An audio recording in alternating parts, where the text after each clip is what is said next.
Shoot your shot on Prize Picks and get $50 instantly in lineups when you play your first $5. That's right, Prize Picks is now giving away $50 in lineups when you sign up and play your first $5. Prize Picks makes every dunk, every dive, every board even more exciting. So don't miss a chance to get started on America's #1 app for sports picks.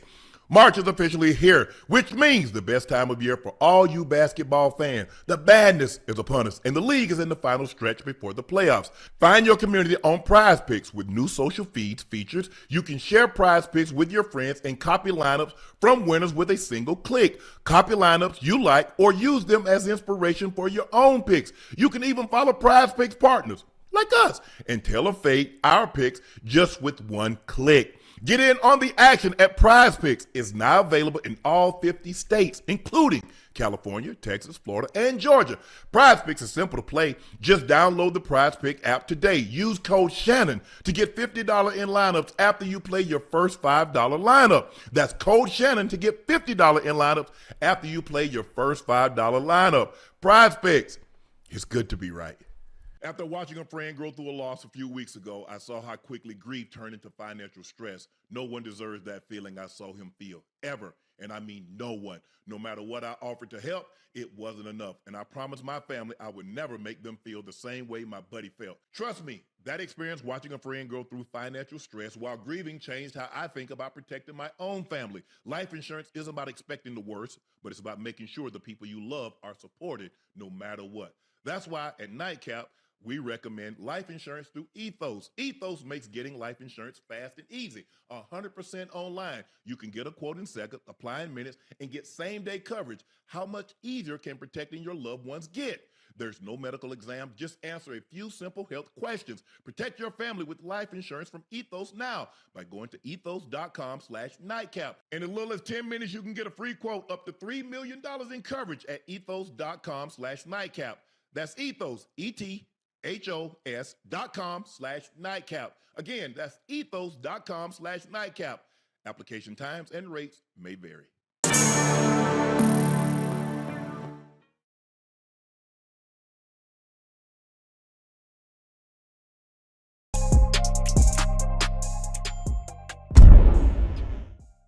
Shoot.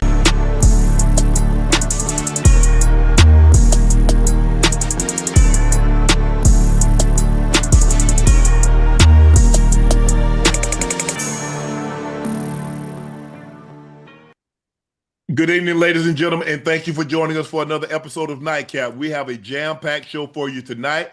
We got champion Shakur Stevenson, champion Rolly. Both of those guys are joining us. We're going to talk a little basketball, talk boxing for a large part of the show, and then we're going to get into football and talk about the rescinded Ravens trade. We might try to get to that first before we get to Shakur Stevenson because he comes on at the bottom of the hour. Y'all know who I am. I'm your favorite Unc. This is my partner and co-host, Cincinnati Bengal legend, Bengal Ring of Fame honoree, a former Pro Bowler and an All-Pro. He's Chad Ochocinco Johnson. Please make sure you hit the subscribe button. Please make sure you hit the like button. Do us both a favor. Go subscribe to the Nightcap podcast feed wherever you get your podcast from. We would like to thank you for your eyes, ears, and your word of mouth. Thanks to you, Nightcap has become the success that it's become. And only because of you, we shall continue to rise. Again, thank you for your support and your continued support. Those looking to purchase a bottle of Shea by LaPortier, head over to LaPortierCognac.com. If it's unavailable in a state or city near you. It's a premium VSOP cognac, the best tasting premium VSOP cognac on the market. Remember, we have the OG bottle, which is the $750, but now we have the Junior, which is the $375. Same great quality, same great taste, the same smoothness. Compare it against other cognacs and you'll see Shea by LaPortier is the best tasting, smoothest cognac on the market. Please drink responsibly and stay safe.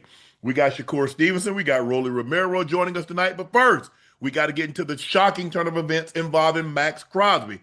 Ocho, Raiders broke the news that the trade had sending Maxx Crosby to the Baltimore Ravens for 2 first-round draft picks had been rescinded. Raiders alleged in a statement that the Ravens had backed out of the agreement reached 4 days earlier. It was then reported that medical concerns arose during Crosby's physical and were a catalyst for the dissolution of the deal. Ravens GM Eric DeCosta said today, nobody is more upset than him. Gutted by it, actually. Big regret for me. But we will move forward as a football team. DaCosta added that losing center Tyler Lindenbaum to the Raiders, and the Ravens began envisioning a possibility of pairing Crosby with with Hendricks, whom the team signed today. But Crosby's medical outlook prevented the possibility from materializing. Jane Slater reported that the Ravens considered renegotiating the Crosby trade to account for the team's discomfort with the edge rusher's prognosis. Ultimately, however, the team opted to withdraw from the deal entirely. Ocho, we don't normally Yeah. see this. Now, the Ravens have been in a situation where, if I remember correctly, the Brock Marion, they really liked him, but he had a Injury, shoulder yes. issue. Michael Brockers had a knee issue, and they rescinded the deal that was Right. on the table. But you're talking about a Maxx Crosby. He did have a meniscus injury. Reports are that he had been dealing with this all year. This happened and started bothering him in the offseason. He played Yes. through it. He ended up having surgery, and the type of surgery that he has, that's somewhere between a 3 and a 6 month Okay. recovery time. And I don't know if it's a lateral meniscus or medial meniscus, but that is a long because he had it torn, and I guess he had it repaired. If what the reports are Right. true, that's a big timetable, but that puts him on to be recovered probably around June, Yes. Ocho. Training camp starts about 6 weeks later in late July. So who knows? Like I said, could be early June, could be late June, but still he would have 3 weeks, and I'm sure he'd be a limited participant, and you kind of build him up to get him ready to go come September. When you heard that the trade for Maxx Crosby had been rescinded, what did you think? And you're like, okay, what's Yeah, going on? I've never seen anything like that, Unc. I've never seen anything like that, especially a player like Maxx Crosby that's an impact player that makes your team exponentially better right away. Just his presence alone. And the fact that they rescinded it, I didn't know what was going on. And the first thing that dawned on me, well, maybe he failed his physical. Obviously, that's the only thing I could think of because I know a player himself wouldn't say, you know what, I don't want to be here, and he lets the team knows he doesn't. He rather wishes not to be here. But once that did happen, I thought about it. Well, understanding that they knew he had a knee issue. They knew about Right. He they had knee surgery. knew about the knee surgery. I mean, I'm confused. What did you expect the physical to look like? Obviously, he's in rehab. Obviously, he's recovering. He would probably be ready in time for football season to play. And the fact that he played on it and had 10 plus sacks, or maybe 10 sacks this season, and he was forced to sit out the last 2 games of the season, I think he would be okay. He would recover. So I'm confused on why they chose to do this, why they chose to rescind him being there. It makes no sense to me. And I like the fact that they were going to try to pair Hendrickson and Crosby together. Hell, that they would have been Yes. hell on wheels if they were able to pull that off. Yeah, I think if you really look at it, Henderson might be a better pure pass rusher. But overall, I think because Crosby plays the run so much better Yes, than Henderson, I think he gives them a dynamic. And, you got to have somebody that can set the edge. And Maxx Crosby can set the edge, but he can also become very during the pass. disruptive, pressure your quarterback, and get Yes. to your quarterback. Henderson, we've seen over the last couple of years in which he wasn't injured. You see the numbers that Yes. he's put up. He is a pure pass rusher, drafted by the New Orleans Saints, and ended up going to became a free agency and goes to Yes. Cincinnati and played extremely well. Reports are that he probably took a little less money to go to Baltimore, but I think there were some hard feelings. He's like, you had years to get Yes. this done. Now all of a sudden, you want me because I could potentially be going to a division rival. Ocho, look, and I agree with you at everything Yes. that you said. They knew he had surgery, and maybe you're looking at it because you're looking at it long term because you got Maxx Crosby. I think you owe him $100 and something million on Right. that contract now. If I'm not mistaken, I could be wrong in chat. Forgive me if I'm misspeaking. I think this is the only year in which he has Right. guaranteed money on the Okay. contract. So now I'm looking at it, Ocho, and he's only 29. Okay, yes, he had surgery on the Yes. knee. But what doctors can see is that what you to the naked untrained eye Right. can't see is degeneration. That it looks good this year, but what happens next year? And as we move on, now you're talking about somebody that dealing with degeneration Right. in the knee. So I got a very arthritic right knee. Same thing with the left knee, and I got basically bone on the lateral side, which is the outside, and I'm damn near bone on the inside, which is the medial Yes. meniscus. And what has happened as I've gotten older, stuff start to happen. This is why, and you see it with a lot of old people, Ocho, that didn't play sports. Your body just get older, and cartilage starts to dissipate, and you get that bone on bone. I'm fortunate enough to be in a situation where I can afford, great medical care, and I don't have to all this hang-ups. I can go, okay, what's going on? Now, insurance company wouldn't take care of whatever I had going on, so I had to pay for my own MRI. Right. No problem. And then I go to one doctor. He says, okay, you can do X, Y, and Z. I go come to the doctor out here. I'm at Curlin Job, and go to the doctor that did my hips, and he looks at it like, well, Shannon, let me explain it to you. It's an X, Y, and Z, so forth and so on. But, you got degenerative needs, and eventually, hey, I'm not telling you anything that you didn't already know. You're going to have a knee replacement. If not one, probably both of your knees. But the right knee that I'm looking at now, you're going to have to. So I think that's what the Ravens doctors are looking at, that, okay, yeah, this healing up properly, but we see some degeneration in this knee. And that's never good because, to be on the hook for a knee that could be, not just me speculating. Now, I haven't talked to anybody, but I'm sitting as a doctor, you probably look at it as Ravens, like, hold on now.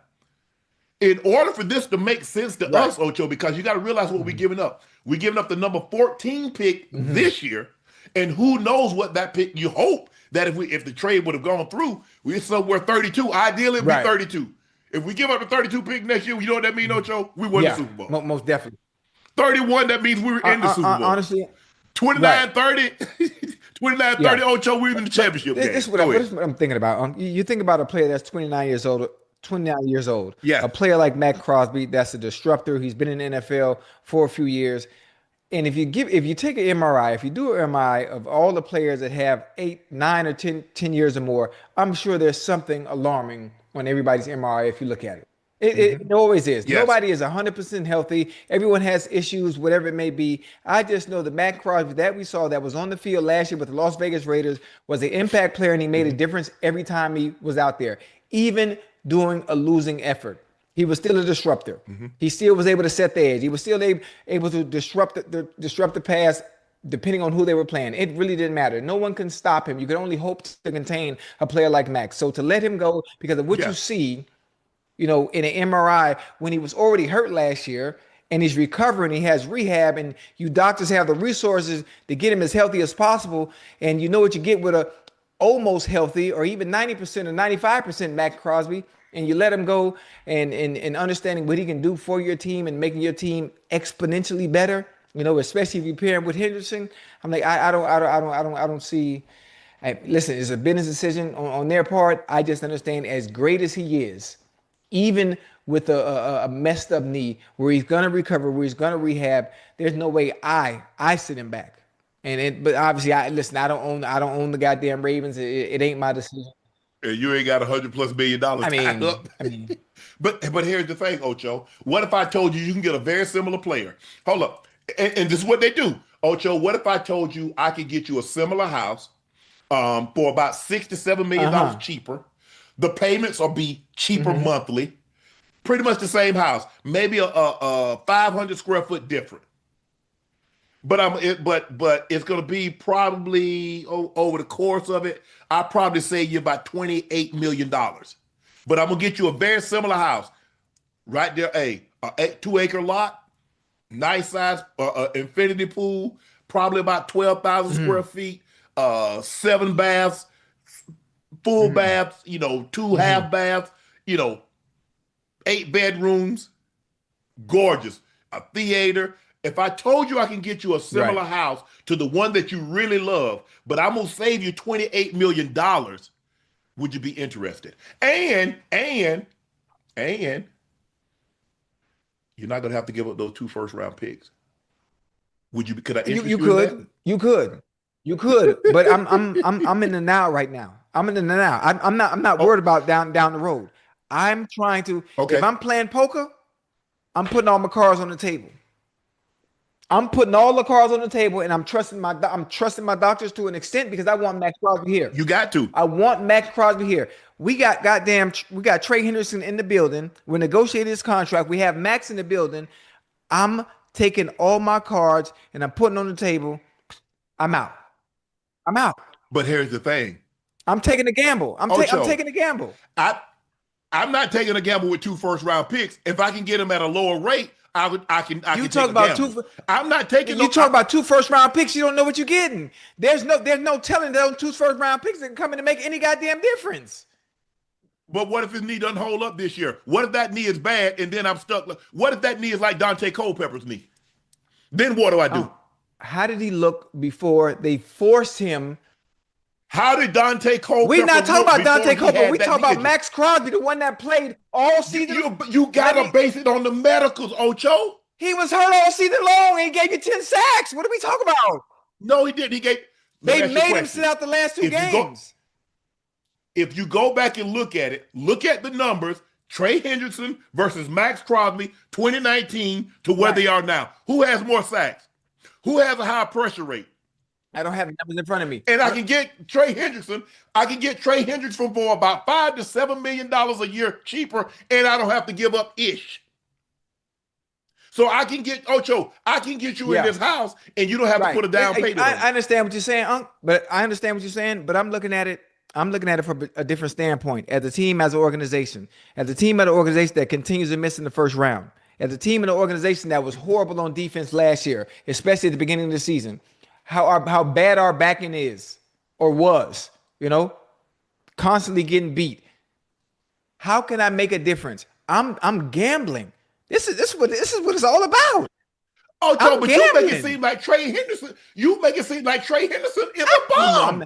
The man had 35 sacks in 2 years. I'm not calling him a bum. I wouldn't do that. I'm just saying he had 2. But I'm saying no, I'm not saying you are, but I'm saying you making it seem like Maxx Crosby is just exponentially. Hold on. This is not a Myles Garrett situation now. If you're talking about Myles Garrett, okay, we're having a conversation because that's a 2-time defensive player of the year and a guy that has like 125 sacks in like 8, but 9 years. You mean to tell me I get the best of both worlds. I get the best of both worlds. Now, on one hand, I have a player who's injured, who just had surgery, but I understand what I get based off the small sample size of how I seen him in Las Vegas, and what he's done on an injured knee.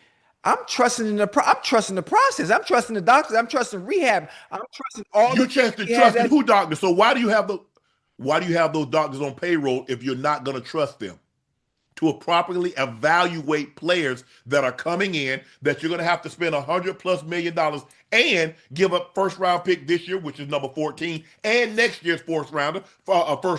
I can understand if it's 32, no problem. That means we won the Super Bowl. But, and I get it. Drew Brees had a very similar situation. Miami Dolphins flunked his shoulder on the physical.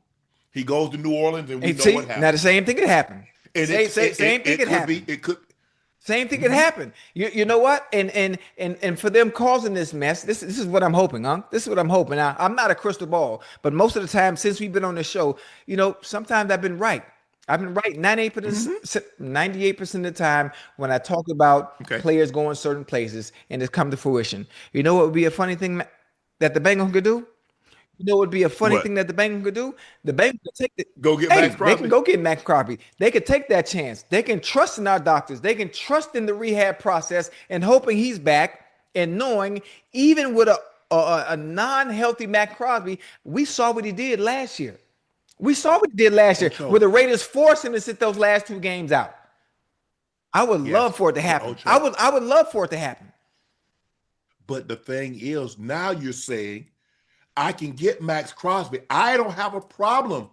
I have a problem if the knee is as bad as the Ravens doctor think it is. We don't know. I'm an untrained eye. You're an untrained eye. But if it's as bad as the doctors and the Ravens believe it is, 2 first-round picks is off the table. Now he goes somewhere else, and I have to give up a 3rd-round pick or a 2nd and a 5th-round pick. Now that's a deal.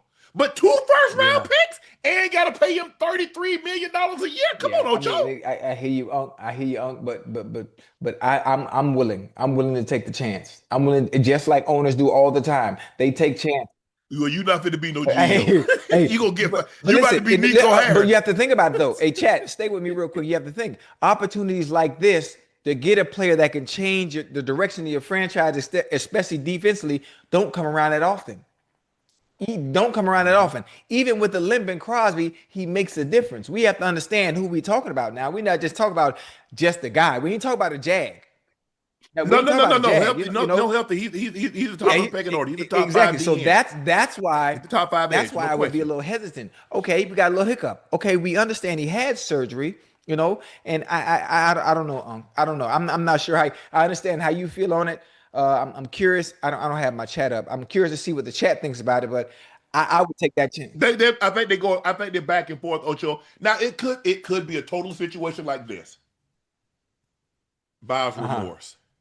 Like, damn, we gave up two first Hmm. round picks, number 14 pick this year. We don't know what 27 is going to be. We're going to have to pay him somewhere 32, 33, 34 million Hmm. dollars a year. And the knee situation. Or we can go get Trey Hendrickson, pay him $5 to $7 million Yeah. cheaper per year and not give up Hmm. anything. Ocho, I can get you in Yeah. this house. No down payment. Yeah. And I'm gonna save you $28 million. So hey, and the thing is, a house, I'm saving you $28 million and you don't have to put no Yeah. money down. I I'm hey, liking this. hey, Unc, I'm liking You this. play poker? I do Hey, play I'm poker. not a gambler. I'm cheap. I'm financially celibate. I'm financially celibate. But in this situation, there's certain situations as a GM, as an owner, understanding how bad I was, understanding where my weaknesses are, especially Mhm. defensively. And it all started. We talked about it all season, goddamn long. Not only was the back end bad, hell, they couldn't get no goddamn pressure on nobody. This is one where I'm folding. If I got a hand, I'm folding based on who the player is, regardless of what those. No, do you mean the pill? You're gonna play the hand. Fold means you throw your cards in. Oh yeah, I'm throwing my cards in on Crosby. He coming. Come on, Okay. come on. No, if you can't throw your cards in, you throw your cards in. Oh So in other words, you saying you shoving, you going yes, all I'm in. I'm going all in Okay, you with the going all in. surgery, Okay. whatever. Forget. Listen, Okay. if Yeah. Okay. DaCosta, is that his name, DaCosta? Yeah, Eric I DeCosta. would listen to what the doctor say. Okay, what? This is what you see. Okay, you know what? I'm taking a chance on him anyway. I'm taking a chance on him anyway Oh, with the hell book. no. I'm not so because anytime you start getting $100 million, you got to go to the owner with that. So he's gonna ask, he's gonna come in there, he's gonna want to sit down with Yeah. Dr. Curl. I know Leanne Hmm. Curl. She was the team doctor. She was there Yeah. when I was there. He's Yeah. bringing her in. What do you think, Doc? Look, I understand the player that he is, but it's risky. Hey, It's risky. I'm taking that risk. We ain't talking about just anybody. We talk about a top five I player at get his it. position that can change. Dog, can you imagine Henderson on one side, Crosby on the other? Like, Hold up, before you go any further, Diana Rossetti reported as part of the proposed trades for Maxx Crosby, the Ravens were also prepared to sign him to a revised contract that would have paid him near the top of pass rushers market. Max agent CJ LeBoy responded with two words: fake news. mm, So everybody keeps saying that the goal, the objective was to sign Crosby and right. Hendrickson. Max Crosby's agent said basically that's not Mm, true. Uh, Crosby still could get traded, but they're not getting no first round on it. They're not getting no first. I don't believe they'll get a first round on it. Now, Ocho, now, because here's the thing with the uh-huh. Raiders. The Raiders spent $250 million bringing in, new players because they thought they were going to Right. have Crosby number off Off the the books, books. yeah. Now, the question is, do you rehab him, No. keep him, or do you try to move him on? I don't. Me personally, you're definitely not getting two Mm. first. I don't believe you can get a first, but maybe a second and a fifth. Second and a third. Second and a third. Second and third. Okay. Mr. Brown, Mike Brown. I know we got a lot of Bengal fans in the chat. Hey, he coming to Cincinnati, huh? He coming to Cincinnati. Why not? Why not? Make it make sense. And you know what? I like the fact that the Ravens did this. I like the fact that the Ravens played this game, So basically, they telling you how they feel about you anyway. So what better message? What better message? You go to the right, go to a division What? rival. And then not only that, now you got a chip on the shoulder. Now you done pissed him off. Uh-huh. Oh, so that's how y'all Yeah. feel? Okay, I'm gonna show you. I'm gonna show you. And how can he get him back? He can get him back by his play on the field. He can get it, Yep. and that's the type of player Uh, he is. do you think this hurts Baltimore's reputation around the league to have a deal Mm, in place? Because the deal is not consummated until the player, now he has to pass that team that's trading right. for him. doctors, physical. They have to be Right. okay with it. Do you think this hurts the Ravens' reputation? Because prior to this, for the most part, the Ravens' reputation has been Yes. perfect, Yes. pristine. No, You think this absolutely hurts them? not. Absolutely not. It's still the Baltimore Ravens. They still are who they are. When it comes to business, when it comes to money, players are going to go where they're wanted. Players are going to go where they're valued. If money talks, they will be there. Now, for us, the talking heads and those on the outside looking in, maybe we might feel this situation might ruin their reputation. But when it comes to business, when it comes to money, and when it comes to it's time to get paid, and the team is willing to pay you, and if it happened to be the Baltimore Ravens and Mr. DaCosta and whoever else, they going. Right. I agree with you, Ocho. I just think the thing is, it became you look at it like, damn, 2 first rounders. I don't think anybody else had that kind of number. You hear Dallas had a first and a second. You hear some teams have some other picks, but nobody a first, two Right. first. And but still, even first when a guy coming off surgery. See, that's what, and I was telling you last year about Kirk Yeah. Cousins. I said, Ocho, you giving up $180 million guaranteed for a guy that's coming off Achilles, a quarterback that he wasn't mobile to Yeah. begin with? And you draft a quarter, and to exacerbate the matter, you take a quarterback with the number 8th overall Right. pick. And so that was my concern, is that a guy that's come. If Maxx Crosby was 100% healthy, Ocho, he had no surgeries. I think 2-1 is fine. But coming off the surgery, I'm a little more Right. apprehensive than I would be had he not been coming off that surgery. I know sometimes you got to roll Got the to. dice. New Orleans was willing to roll the dice, but here the difference is with Drew Brees. Drew Brees didn't cost you any compensation, and basically it was a deal worth $10 million. Yeah. We're talking about a deal worth north of $100 million and 2 first-round Yeah. picks. I understand it. I know what you feel, but those 2 first round picks, they ain't coming and making that kind of difference like Max. They ain't finna make that kind of noise if you get Maxx Crosby out there healthy. I just know it. Um, so he still could be Oh, dealt. oh, He oh, still he could gonna be be. there, right there. He gonna be at Covington Airport. I'm gonna pick him up. Don't worry about it. You Yeah, gonna I'm gonna pick pick him him up? up. Don't worry about it. He uh, which it'd be very interesting, Ocho. I mean, that could happen. But what if he goes to the Browns with and pair him Miles? with Myles Garrett? Oh Yeah. hell no! Hey, come on, man. Hey, come on, man. Come on. Hey, don't What? do that. Don't do that. Don't do that. Don't do that. Hey, just the thought of that. That's nasty work. That's nasty work. Look, would I be surprised the Patriots get involved? Would I be surprised if the Eagles get Right. involved? If there's a situation where the Bears could become involved? Anybody that think they're close, if they are pass rusher Right. away, I'm like, okay, we know 2 firsts are off the table. I'm not so sure a first is on the table. How do we get a deal done with How do we get a deal done between you and I with Maxx Crosby? Ocho, you say you'd be willing to give up a 2 and a Yeah. 3. Okay, maybe a 2 and a 3 this year, and a 4 or a fifth, according to how he plays. The fifth goes to a fourth if he gets double-digit sacks, X, Mm-hmm. Y, and Z. But don't be surprised if somebody, you're like, man, how they let the Eagles get this man? How they let the Patriots get Yeah, this man? man. I mean, Because I saw the Patriots, they let Anthony Jennings mm-hmm. go. Anthony Yeah. Jennings go. Good pass rusher, solid Mm-hmm. pass rusher. Not great, but solid. Set the edge. The one thing that the Patriots linebackers Mm-hmm. can do is Yeah. set the edge. They're big guys, set the edge, great against the run, and pressure a little bit. So now you get him and you get Chase on and you get Yeah. Milton Williams. Got something. Or you pair him with the Bears. You got Mm-hmm. something. So hey, Detroit. Because you Hey. hear somebody was looking at, I think, was it the Patriots or the Eagles was looking at Grenard from the Minnesota Right. Vikings. Look, you can never have enough pass rushers.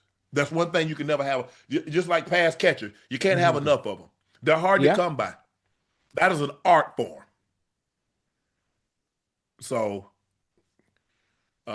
Max, like he said, he Dr. Neil Elatrosh at Curlin Joe performed the Yeah. surgery. He says he's tracking quite well. Um, but at the end of the day, I don't think that's what he's supposed to say.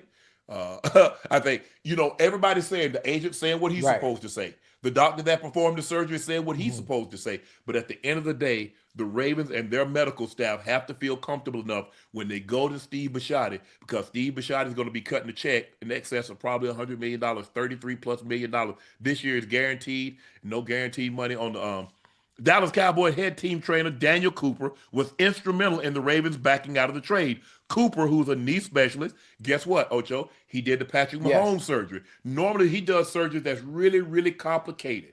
The Patrick Mahomes surgery. You remember Jalen Smith? He Yeah. signed off on the Jalen Smith. Remember in Notre Notre Dame when Dame when he, he he was snapped going his to be, leg, yeah. middle linebacker. Yeah. Yep. Malik Neighbors, he reviewed Crosby's recent knee surgery MRI and deemed it too risky. Oh man. Now you talk about because here's the thing, Ocho. When you like the kind of money that these teams have, they're sending you to the best of the Yeah. best. Whatever, the spine guy, the head guy, the foot guy, the Hmm. knee guy, the back, whatever it is, you going to the best. You ain't going to if you got something going on and they can't figure it out, they sending your ass to Right. John Hopkins. They sending your ass to the Mayo Clinic. They sending you to MD Anderson. They sending you to the Cleveland Right. Clinic. They sending you to the best of the Yes. best. And it's like that's why they get the Yeah. big bucks. That's why they get the big bucks. And most of the guys, you go into the Curlin Job office and you look up there at them jerseys on the wall. You see Aaron Donald. You see Clayton Kershaw. You see Verlander. You see Cooper Kupp. And you see, if it's somebody, Russell Westbrook, you see those jerseys Yeah. on the wall. Thanks, Doc. Gave me my career back. Got my life back. You Yeah, understand why. I got you. I see them doctors. They man, hey, let me. You know what? See, I'm just in the doctor. see, Unc, man. I'm hot, boy. I'm hot. I'm hot. I'm hot. I just Hey, because but now you guys might be in play, yeah, I just Ocho. don't like that. How the doctors to me it almost seems like now other doctors from other teams are speaking out about it and speaking about the knee and like it's decreasing his value and what he can get and what his worth is. I hate that. I don't like the fact that they're diminishing this young fella who had rehab, who had surgery, and is trying to do everything he can to get himself back into the playing shape and playing form. And now we got all these doctors, and I don't know. That's what they do, Ocho. I mean, teams like if you got a back injury, more times than not, Dr. Watkins is going to do the surgery. If you got foot problems, you go into the guy Yeah, Anderson. I think it's in Charlotte. Hey, they pay these guys. They put these guys on retainer, and they pay these guys a lot of money. You mess up, they're going to fire your ass. They will hey, fire you. you There's a see reason why Dr. Andrews. you see what happened with the Dolphins, Yeah, right? With Drew Brees. Now yeah, this can be the yes. same thing. They said, "Oh no," they said, It "Stay could away be. from Drew." And look what he turned out to be.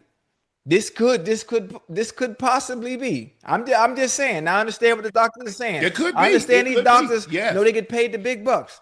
Everybody heals differently. Hmm. Now what you see might not be the way or the outcome in which you think based on what you see as a doctor.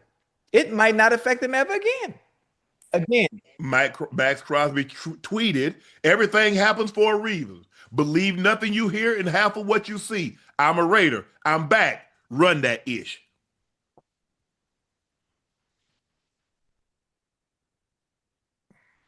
damn. Me personally, Ocho, I think there's a greater chance he's on some other roster. Eagles, the Right. Bengals, the Patriots, Chicago. I think there's a greater chance he's on one of those rosters as opposed to Well, State. Now he could. He could. He could. He I'm gonna tell you absolutely what my could. grandma used to tell me a long time ago. She What you used to tell say? me, boy, when you speak, you got to understand that the tongue is powerful, and you got to speak things Yep. into existence. Power in the tongue. And today, you know, Oh, you finished speak. He tried to speak. He tried to speak the Crosby to the hey, Bengals. hey, but by the powers invested in me, I'm hoping and praying that brother Cosby, hell, he might be watching the show. Huh? Come on Yeah. down here to Cincinnati, man. We gonna take good care of you. Huh? Hell, you can have my goddamn knees. I don't need them no more. Shit. Come on, brother Crosby. That's what Yeah, you yeah, want to yes, happen. You sir. want him to go to Yes, sir. Cincinnati. Yes, sir. He got a chance. What if Cleveland jump in on it? Nah, that ain't gonna happen. They got brother Miles. They got brother Miles. Just imagine him and Miles on one side and They Miles they on the have too other. many pieces they need to pay on the offensive side of the ball. They don't need to worry about nothing else defense. It seems like they going to the draft because they damn sure haven't done a whole Yeah, lot yeah, as yeah. far It's as free quiet. It's agency. quiet over there. It's quiet Yeah. over there. Now it could be a situation where um I'm thinking Philly. Hey man, hey Patriots, what y'all want? What y'all gonna give us, AJ?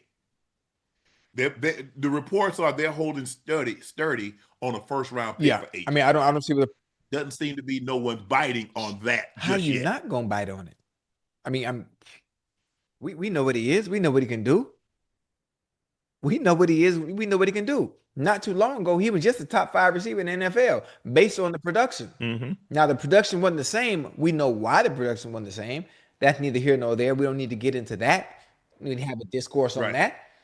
First round pick for right. AJ Brown. What are we talking about? Makes us that much Yeah. better. But hell, Look, Romeo Dobbs went to the the Patriots. Patriots. Yes. I think the thing is, look, it seemed like Cleveland's loading up on linemen. And I know they were Offensive loading up lineman on linemen. too. They got yes, Yeah. offensive linemen. Elkin Jenkins. I think they got another guy from Green Bay. That seems to be what they're doing, Ocho. They haven't really gotten the skill position players.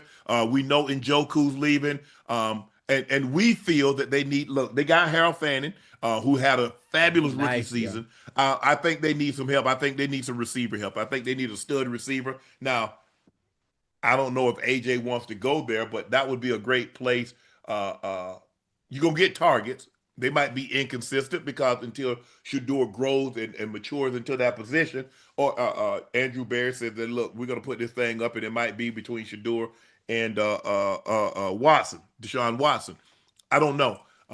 But dealing with Crosby, I think I see both sides of the prism. I see what you're seeing. You're saying, hey, he been so good, man. Hey, I'm willing to shove all in. I'm gonna go all in. I understand the Mhm. risk that is involved, but I'm willing to absorb those risks to get a player of Maxx Crosby. I also understand the Ravens said, man, this is an awful lot of money, and we got to give up 2 first Mhm. round picks for a player that our team staff, our medical Mhm. staff is saying has a Yeah. degenerative knee. I see both sides of the I, equation. I'm mhm. glad. I'm glad. See, I want easy decisions. I want LeBron James coming out. Yep, I got him. I want Right. Shaq coming out. Yep, I Hmm. got him. I want Tim Hmm. Duncan coming out. Yep, I got him. I want it Yeah. easy, Ocho. Man, you know what? Matthew Stafford coming out. I got Stafford. I got Hmm. Elway. I want it easy like Right. that, Ocho. I don't want to have like, damn. Whew. Hey, that's a part of the game. That's a right. That's right. Jamarcus Russell or Calvin Johnson. Woo.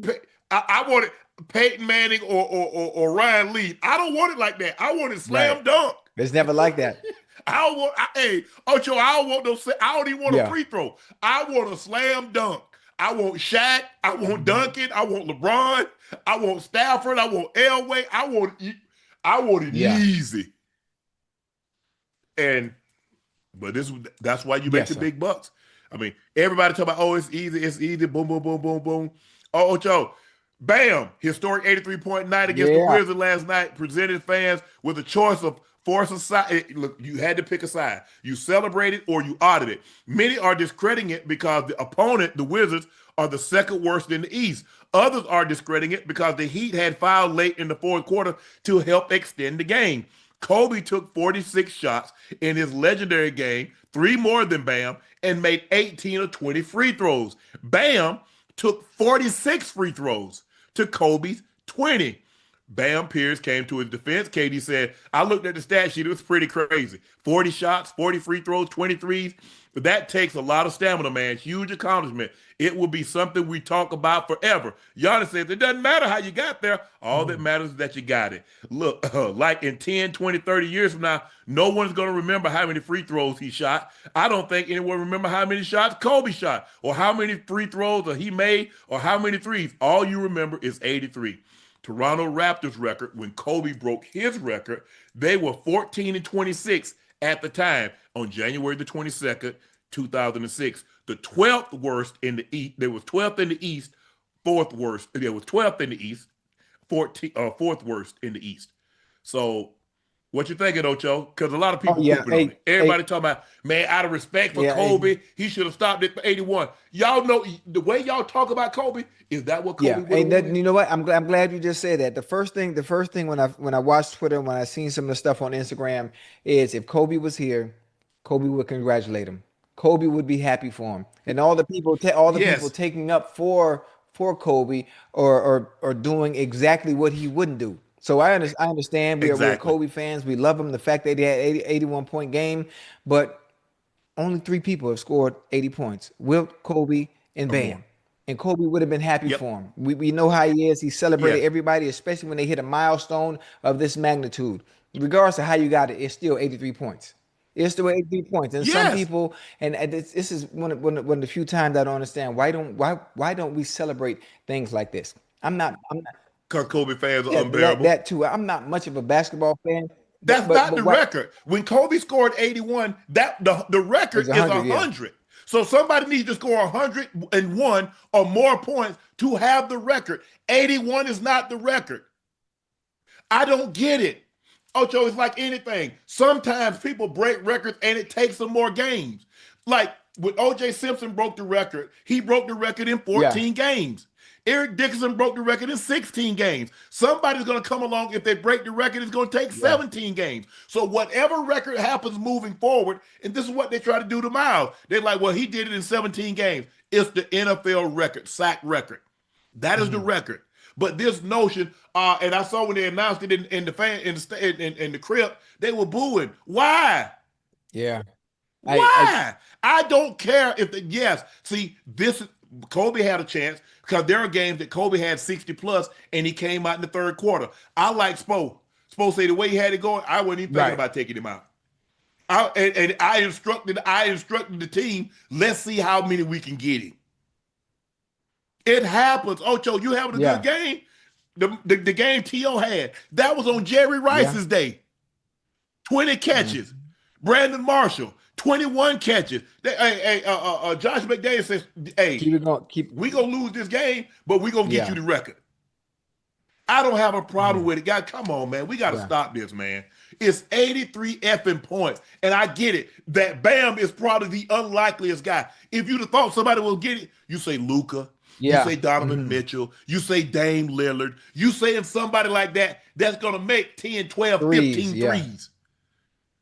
You're not thinking no Bam Adebayo. I don't even think Bam is averaging 20 points. If you go back and look at the guys that got those kind Right. of numbers, all those guys at high 20s, Mhm. even 30s. Luka's been in the 30s. Dame Lillard has averaged 30. Kobe averaged 35. So when you see Wilt average 50 in a game, 44 in a game, 38 in a Damn. game. So it's somebody like that where I think it's because he's so unlikely to have Right. done something Yeah. like this. He does. I mean, and you look at him, he's not. He's never. I don't even know if he's ever scored 50 in Right. a game. I don't even know if he's ever scored 40 Yeah. in a game. To go from your high being something in the 30s to all the way to Yeah. 80s, that is Yeah. crazy, Hey, listen, Ocho. it was dope to me. It was dope to see. I didn't believe the stat line when I first saw it. I thought it was AI, when I saw the AI, 83. yeah, And then I saw it go across the ticker on ESPN. I was like, oh man, that's dope. That is dope. And I was happy. I was hyped. And then I go on Twitter. yeah, I'm like, well, god damn, people writing think pieces and defending Kobe and long yes. Oh, it don't hit the same. 182. This 83 is different. This 83 is different than Kobe's 81. Kobe did, bro. It's 83. It's 80 Mm. points. And it, I mean, I think the thing is, Ocho, is somebody that they got a career high of 75 yards, and all of a sudden they have a 300-yard game. You're like, how do you get a 300-yard game? The most you ever receiving yards you ever had in a game was 75, and now you got 300. You jump over 150, 200, 250 to go from 75 to 3. Mhm. And I think that's what it is because and the amount of free throws. I think the most free throws somebody's ever shot in the game was probably what 38. I think the White Howard shot Right. that many. I mean, check me if but 46 free throws, and they was They was trying not to. I mean, I saw clips and they got 3 people on him and they don't want him to get it. Hey, it's Y'all crazy. should have thought about that earlier before you let the man get 31 in the Yeah, first quarter. How about that then? That's the time that you say, you know what? You hey, no more, bro. You let the man get 36 in the quarter. I mean, the 31 in the first quarter. quarter. Then you let him get another 12. So he got 43. Now you let him get another 19. So now you're in a heap Yeah, of trouble. And you let him get 21 in the fourth. that's I don't understand it. I mean, it's as if I mean it's still basketball. It's still the NBA. It's It still the best of is. the best. And then they move the goalposts. They move the goalposts maybe because it's Bam. Maybe if it's Anthony Edwards, maybe nobody would be complaining. I guarantee, I bet your doorknob to a bucket of Commodore, Ocho. Had he just, if LeBron had 81 and Bam broke that, what you think the discourse would be on the internet? How many people would be throwing a ticker tape parade? They'd have been applauding. You know that, and I know that. Yeah. That's why you're smiling. You know that. But because it was Kobe, Kobe would have Yeah, applauded this absolutely. man. They like, oh, hold on. Y'all don't remember when Kobe dropped 55 on Jordan and he idolized Jordan. How can he do his idol like that? Because Kobe said he would want it no other way. I believe Kobe would have been pissed had Bam come out of the game with 80 or tied with him Yeah, at 81. go Nah, get hell that. no. If I'm Spo, I'm leaving him in the game. I'm gonna see if he can get Yeah, 90.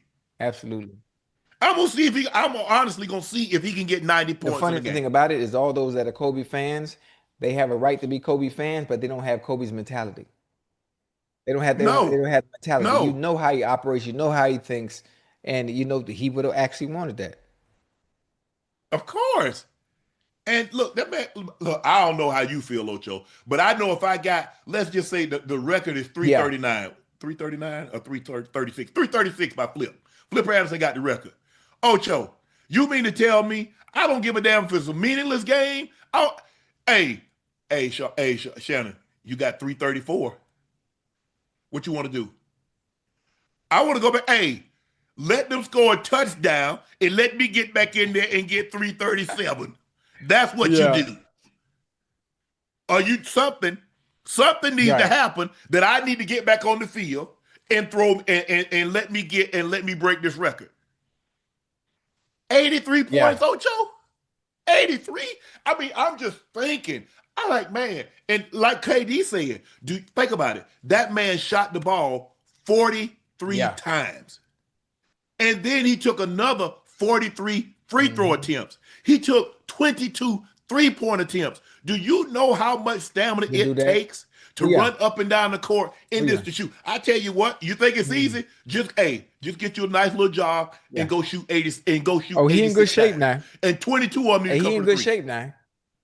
Oh, he in Yeah, good shape. that's what makes Steph Curry so spectacular. Think about how He much running does, he yeah. does and then how many threes he get Hmm. up. Congratulations, Bam. I didn't think, I mean, look, and like I said, because he's so unlikely. If Dame Lillard did that, you wouldn't think anything else. Okay, I got Jordan. Now it's time to welcome. He's an undefeated professional boxer with a record of 25-0. He's an Olympic silver medalist in the 2016 Olympic, a 4 division world champ, 126, 130, 135, 140. He's trained by his grandfather, Wally Moses. Recently, he defeated Teofimo Lopez for the welterweight title. Shakur Stevenson. Shakur, how you doing, bro? What up, huh? What up, huh? I'm good. I'm good, bro. Thanks for joining us tonight. You dominated Teofimo. Did you think the fight was gonna be that easy? Because he's a champ. Nah, I ain't think it was gonna be that easy. I thought it could have been that easy, but I also knew like Tiafimo was tough and he was gonna bring his best. And honestly, I think just God showed up and did what he always do for me. Nah. Hell nah. He trying to play humble, huh? He trying to play humble. Because he said it in the presser. He said in the presser, I see weaknesses in your game, and I'm gonna expose them. And you're gonna see fight night, and come fight night, all the things that Tio was able to get away with other opponents that weren't as skilled, all the trickery, all the fakes, and all the feints, none of that worked. And so Shakur did his homework, and that's why the fight looked the way it did. Nah, 100%, 100%. Like I said, I just did what I was supposed to do, but I did think it could happen that way. You're right. I did think it could happen that way. So You thought you could pitch because I had you as Yeah, a it shutout. I was a pitched. I was shutout. It like, was a bro, shutout. yeah. I don't know how they gave him around. Maybe they was feeling sorry for him. Like, damn, we can't have our champ lose all 12 rounds. We got to give him something. But it looked like you pitched the shutout because everything that he tried to do, you had a counter. It was like you was. It was like you knew you knew the answers to the test because you had already read the test. yeah. I watched him fight probably like every day in training camp, and I seen like so many different like weaknesses in his game to where I'm like, okay, if he do this against me, I'm going to destroy him, or if he do this against me, I'm going to capitalize here. So when I seen him bust the same moves that I seen on camera, it just made it so much easier. It made it so much easier, but it was an easy night of boxing. I appreciate Tiafimo even for stepping in the ring with me because a lot of fighters don't. So shout out to him anyway. Let me ask you this. There's been a lot of discussion around your fight style. I don't think anybody questions your level of greatness because, like you said, you are an amateur, you go to the Olympics, you want a gold medal, Silver. you want a silver medal. But you got upset at me. I said, look, and Ocho and I, we was having a discussion after the Teofimo fight. I said, Ocho, he's great. I said the way he can get in there and he makes great fighters look average. I said, but his style is not. I mean, his style. I said, bro, I can't pay money. I want to see a little bit more action. And you got upset with me. What do you say about people that say your style is boring? They're not saying that you're not great. They say your style of fighting. I mean, that's your opinion, Unc. I can't really take away from your opinion. I hear you say it, so when you say it, I'll probably troll back at you and talk a little shit. At the end of the day, that's your opinion. You can have your opinion, but truthfully, my style is not boring. My style is just the fact that I make shit easy. Like guys can't do nothing with me. It's like you can name all the best fighters in my weight class, but if you put them in the ring with me, they all might look like Tiafimo. Like Tiafimo was just Damn. one to step in the ring. So anybody Tank that gonna look like that. Tank gonna look like that. Keyshawn anybody Davis gonna look like that. hey, I ain't gonna disrespect my brother. I love my brother. Okay. We be smart all the time. We good work. But like I said, anybody that pay attention to the sport of boxing and love the sport of boxing, they gonna love my Yeah, style. I told you, you heard what he said. Anybody that pays attention to the sport of boxing, they would love his style. And that's Yes. what our argument was about. It's you, the casual fan that always is looking for the Tank Davis knockout, the Mike Tyson knockout. But us purists that enjoy and watching round by round, how Shakur is always 2 steps ahead of whoever he's fighting, which is why it looks the way it looks and it looks so easy. I mean, it's you actually have to understand the sweet science in itself and understand what you're watching to appreciate what he's been able to do. Right. Um, there have been discussion with the WBC. They took your title because I think they wanted you to pay. Let me get this straight. There's a sanctioning fee. If you have a belt, you have to pay X amount of dollars, correct? Yeah, if you got a belt, you gotta pay X amount of dollars for having the belt. Yeah, for sure.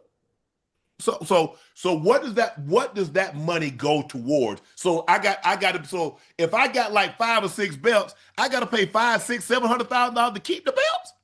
Yeah, I don't know what they do with the money. That's on the WBC. But from my point of view, they could tell you whatever they want because you don't know what they do with the money. We don't see what they do. I be hearing that they be paying for hotels and like all kinds of different stuff with their money. So well, with my money basically. So I don't know. What's next? What we got lined up? I mean, we have anything? Any fights coming up? Anybody you might want to fight? Talk to me.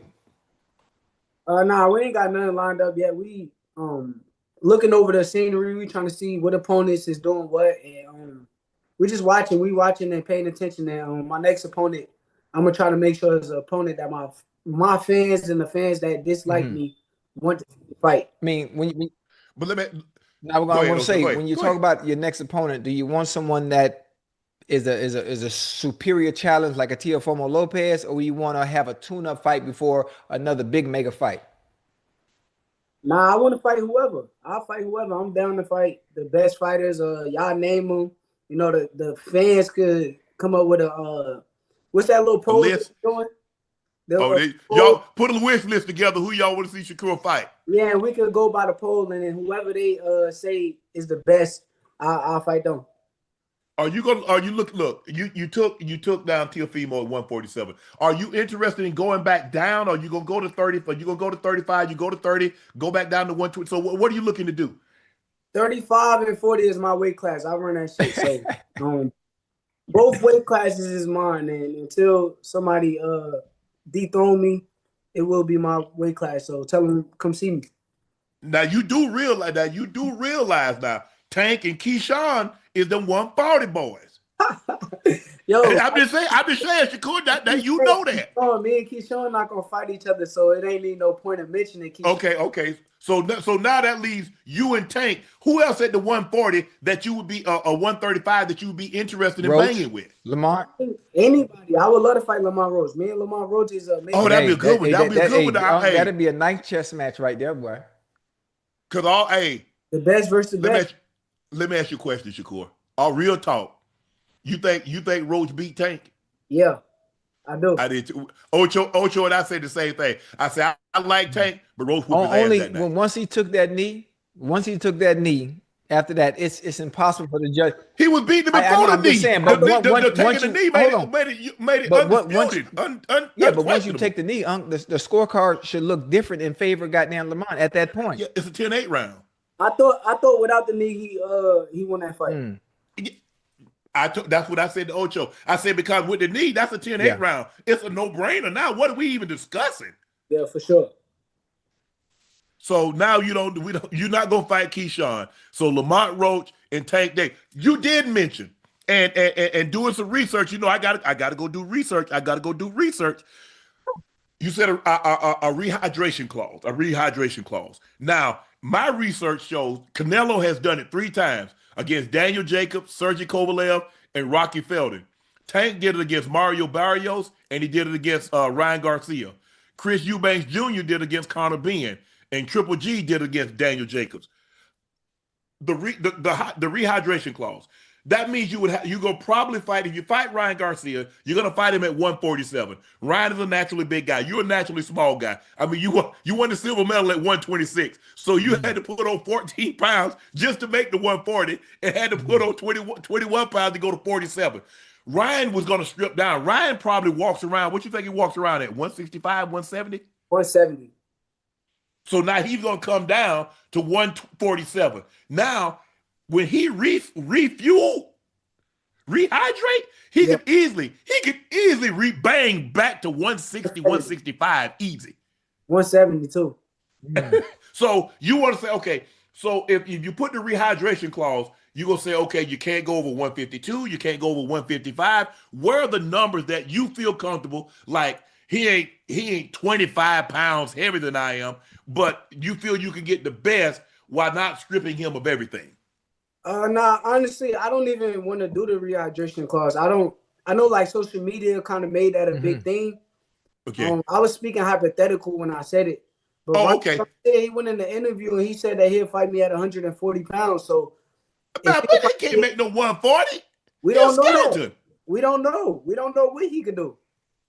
See what I'm saying, Shakur? You know that man. You say the man walk around at 170. You want to bring the man down 30? He said that he will fight me at 140. I'm just going off of his words. So if he said it, like, what am I supposed to do?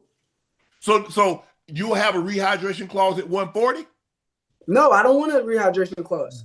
Oh, you don't. So if he comes down to 140, you don't want the rehydration clause. Only if he comes down to 40. Only if he comes down to 47, you have to go up to 47. Do you want the clause, or you don't want the clause at all? I only want the clause if I go up to 147, but I don't plan on going up. So at the end of the day, I don't need the clause. We can fight at 140.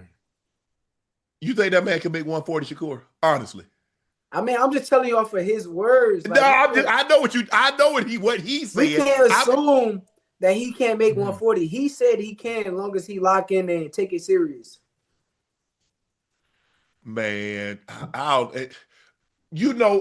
Shakur, like once you start, like it's like once you go up to those weights and you start fighting, now you start fighting at that weight. As you start to get older, it gets harder to strip that weight off. You're young. You could easily go back down to 130 if you wanted to, because you're not a naturally big man. You don't walk around at 150. You probably walk around, I'm assuming probably 140, 142 maybe.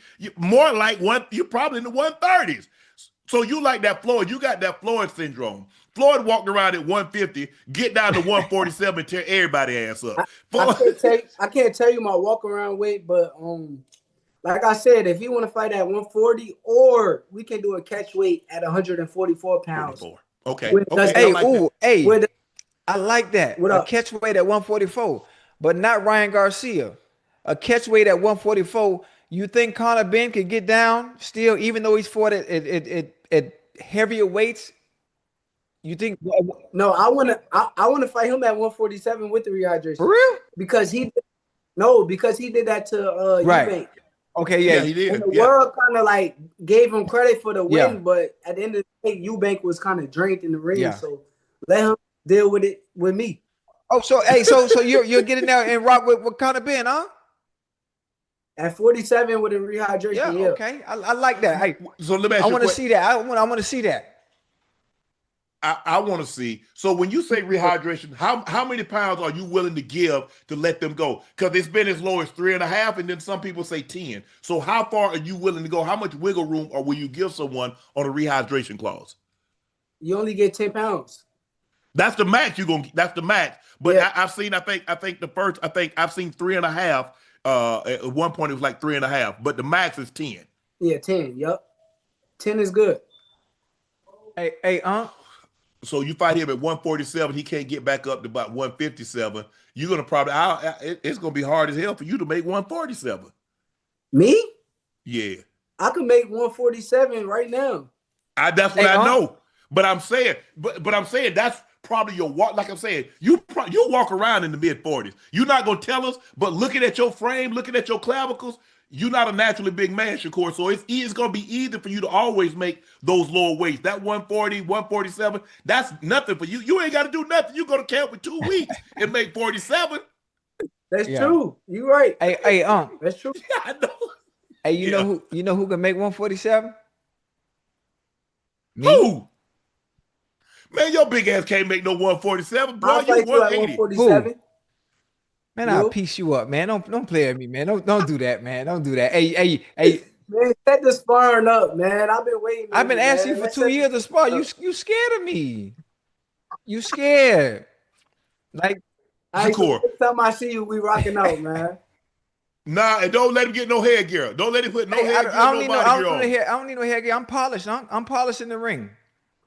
We both don't need a headgear. We good. Right. Hey, cause you saw what Keyshawn did to Blueface, right, Shakur? Yeah. That's how. I want Ocho come back looking like Tommy Hearns when he fought Martin. That's how I want. I have a boxing background. The past 9 years, I'm good. I'm ready. You don't think Blueface box? Yeah, he boxed. And Blueface say he like 215. Hey, Shakur, you see this? What is? Come on, man. I'm just saying though, like, nah.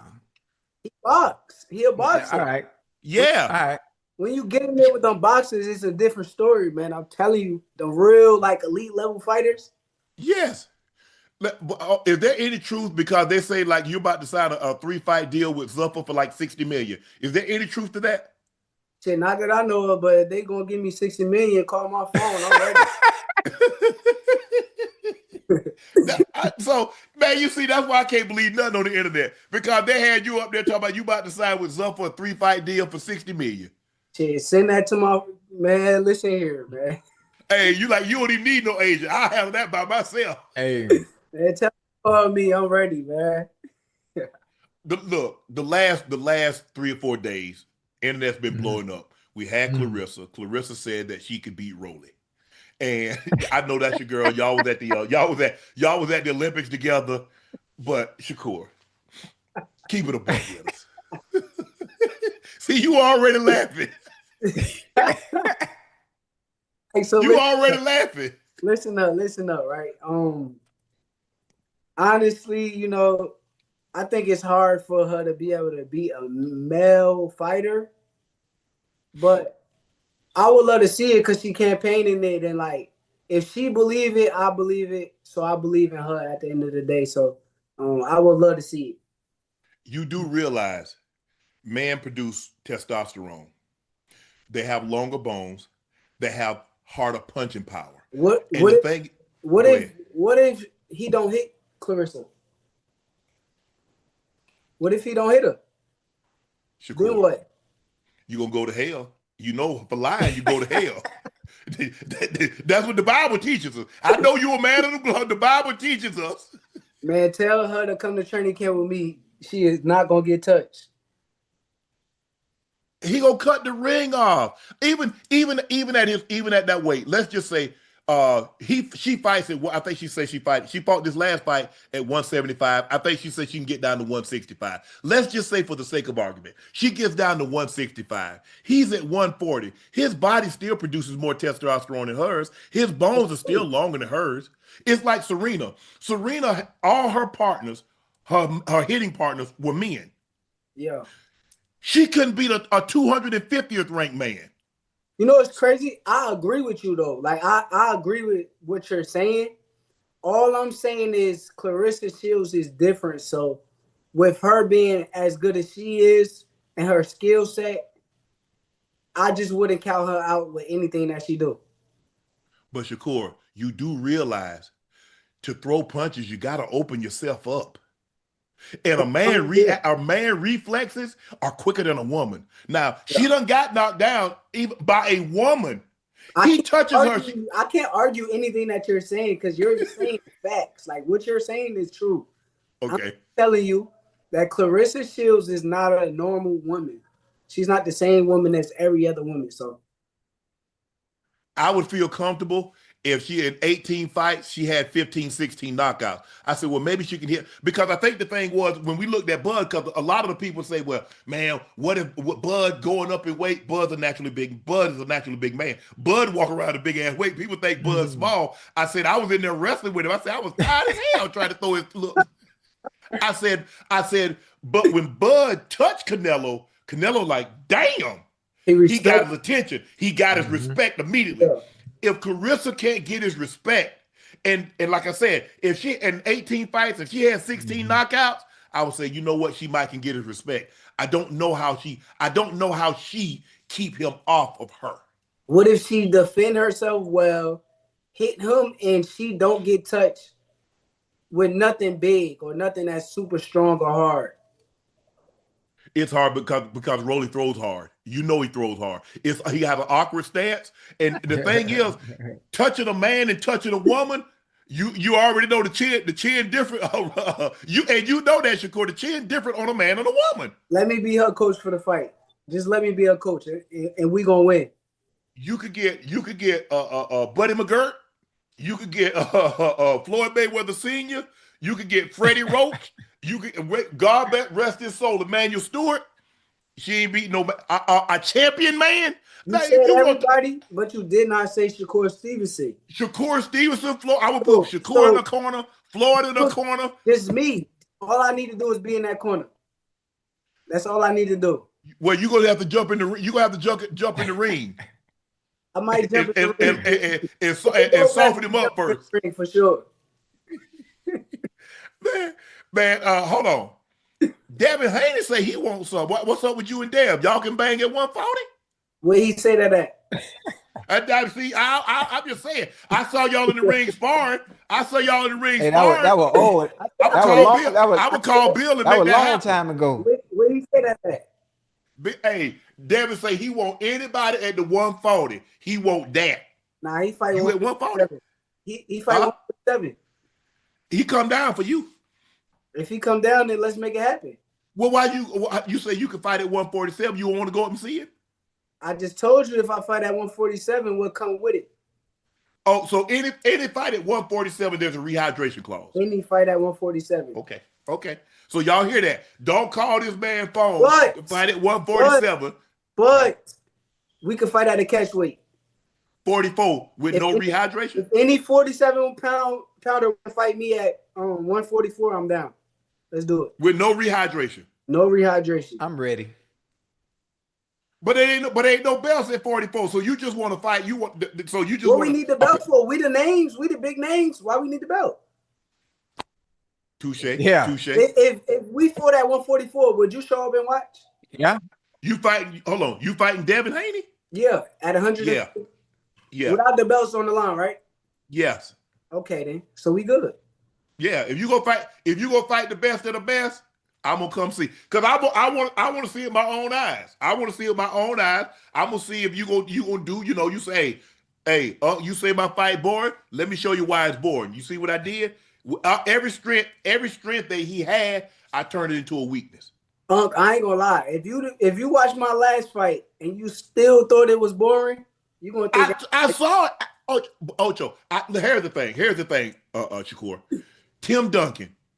Was Tim Duncan not great? Nah, he was a great. Would you say he was exciting?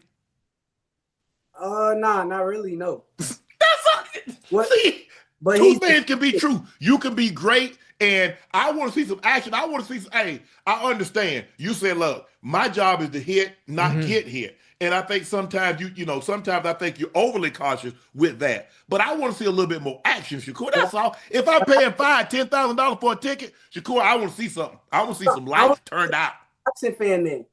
Huh? I don't think you're a big boxing fan then. For me to come out of my house, hold on. For me to come out of my house and to dig in my pockets and pay $10,000, no. I'm gonna see some action. I'm gonna see some action. Are you a big boxing fan? Yes. Impossible. Yes. Impossible. I used to go. I've seen Floyd fight several times. I've seen Mike Tyson fight. Yeah, but to come out of my pocket. If I'm gonna watch on TV, of course I'm gonna watch it on television. So when you watch Floyd fight, you thought he was boring? He fought. I saw him fight. I think I saw him fight Corrales, and I saw him fight De La Hoya. And did you think he was boring? I saw Floyd after he had broke his hands. When Floyd was fighting at 30, at 35 and 40, when he fought Gotti, when he fought Ricky Hatton, hell no, he wasn't boring. When he fought Gotti, when he fought Ricky Hatton, when he fought Cotto, when he fought Corrales, After that. Did you think it was boring? After Floyd's hands became brittle, he became a fighter that, you know what, I'm not gonna lose no fight because I'm fighting one-handed because I broke my hand. I got a question for you. Yes. Did you see him fight Carlos Baldomir? That was before. No. Wasn't that around the times his hands? That might have been one of the fights, yeah. Because I remember he hit somebody and he took a knee. People called him boring. It was never boring to me when I watched him fight. Even when I watched him fight Pacquiao, I never thought like Floyd Mayweather was a boring fighter.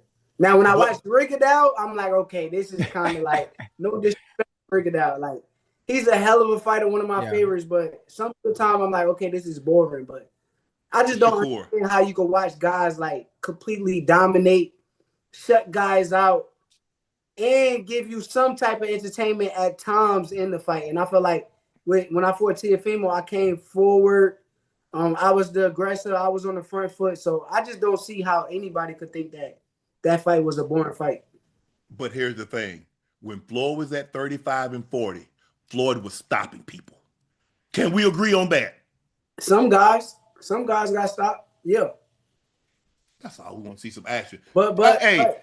But me and Floyd Mayweather is two different people. So at the end of the day, if you compare us, you're just comparing a guy that already finished his career with a guy that's still in the prime of his career with more better fights to come. So it's hard to really compare.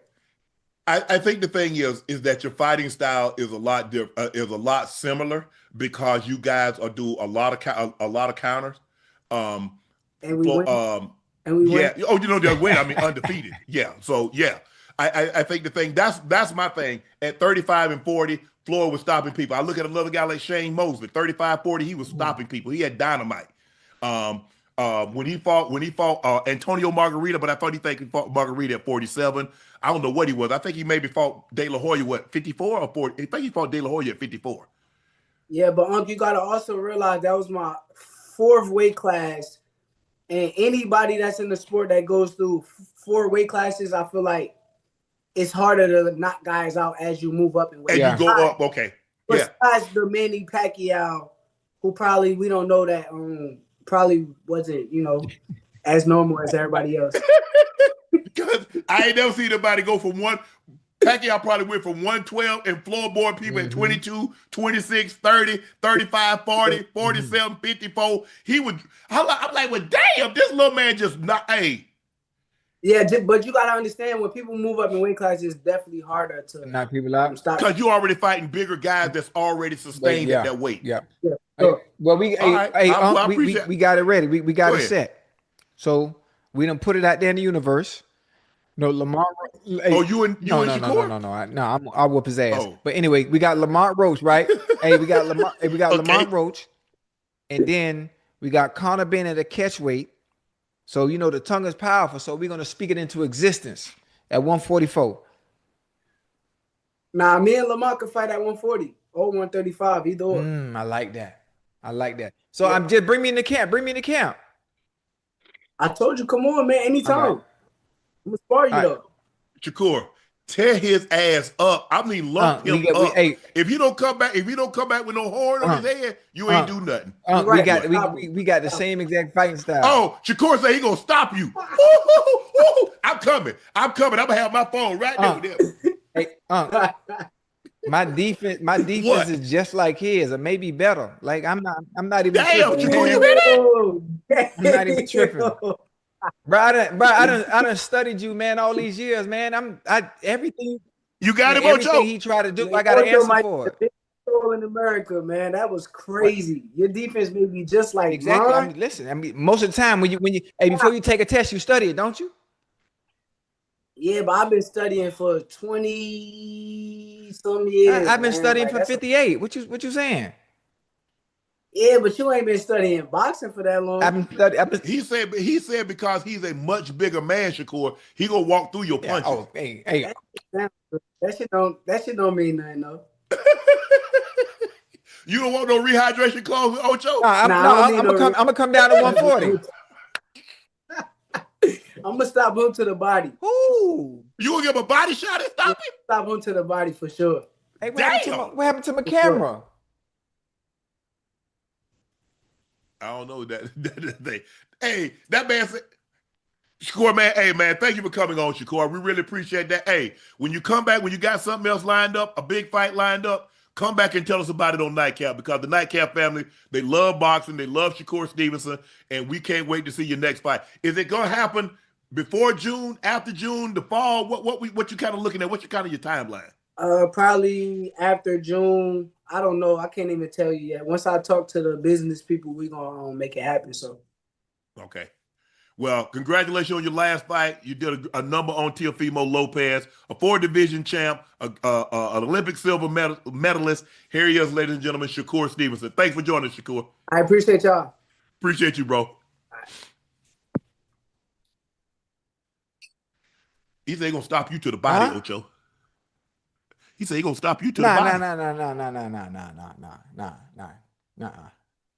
Yeah, hey, man, hey, that joke hit you one of them liver, them kidney shots, Ocho. You be peeing blood for like 2 days. Be all right. I'm going to be tucked in, huh? I'm going to be tucked in. Now we got another champion. Here he is. He's 17-2, 13 wins by KO. A WBA welterweight champion, won the title in 2025. Previously held the super lightweight champion from 23 to 24, and the WBA interim lightweight champion from 2020-21. He defeated Ryan Garcia last year by unanimous decision. Here he is, Rolly Romero. Rolly, how you doing, bro? I'm good. I'm chilling. Rolly, how's everything, man? Where you at right now?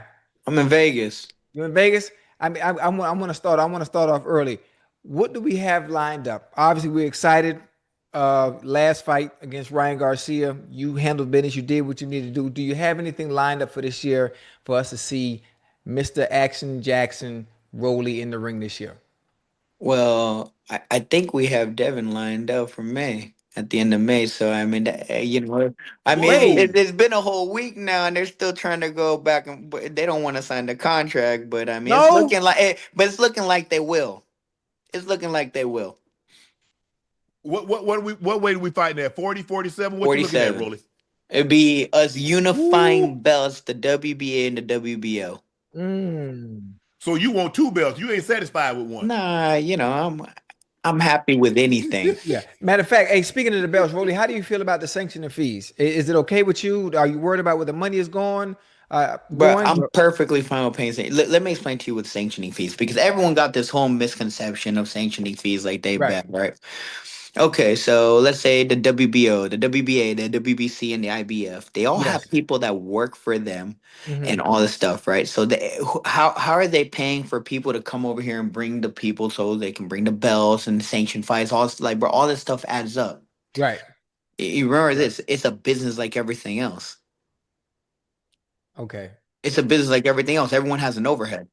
You Right. So you can't you don't just have any do this for free. right. So you don't have a problem with paying the Yeah. sanctioning fees because you understand to run a business it Well, takes that's money, and you're in the and that's the thing too. I mean, and like specific fighters, like like they they refuse to pay it, Hmm. right? But you also got to realize this, right? You got to think about it like this too.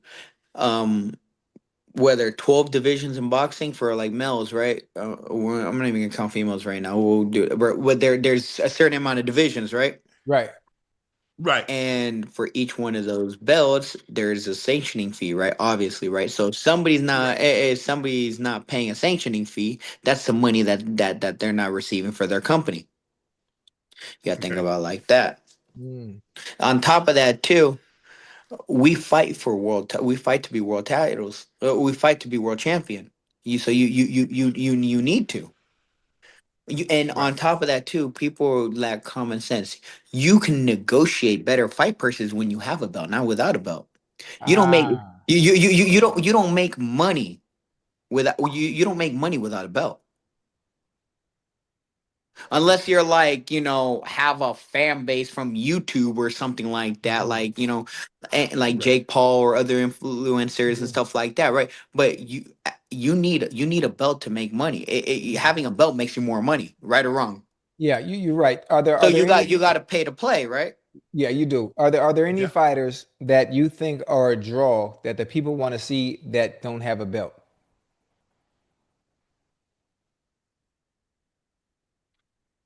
That don't have a belt or that they haven't had a belt yet. Well, they haven't had a belt yet, or maybe they lost their belt, but they're still a draw. So even if they, There's so many fighters, like I said, Canelo doesn't have a belt and Canelo's a draw. okay, Yeah, so Oh it's yeah. like, but like He's still you're the giving biggest me draw. like a lot of like, bro, like there's a lot. We could say the whole heavyweight division. There's I only mean, one dude that has a But I every belt. think the thing everybody's is, not a Rolly, draw though. if I'm talking about filling the but here's the arena. No, no, even no, with a no. But belt, I'm saying like, bro, there's so many heavyweights that are a draw. Tyson Fury doesn't have a belt and he's a draw, right? Okay, So it's huge, like, but yes. huge, now But fighters that never had a belt. right? yes, I think if you've had a belt and you no longer have one, you can still be a draw. Great Uh, example, Jake Paul.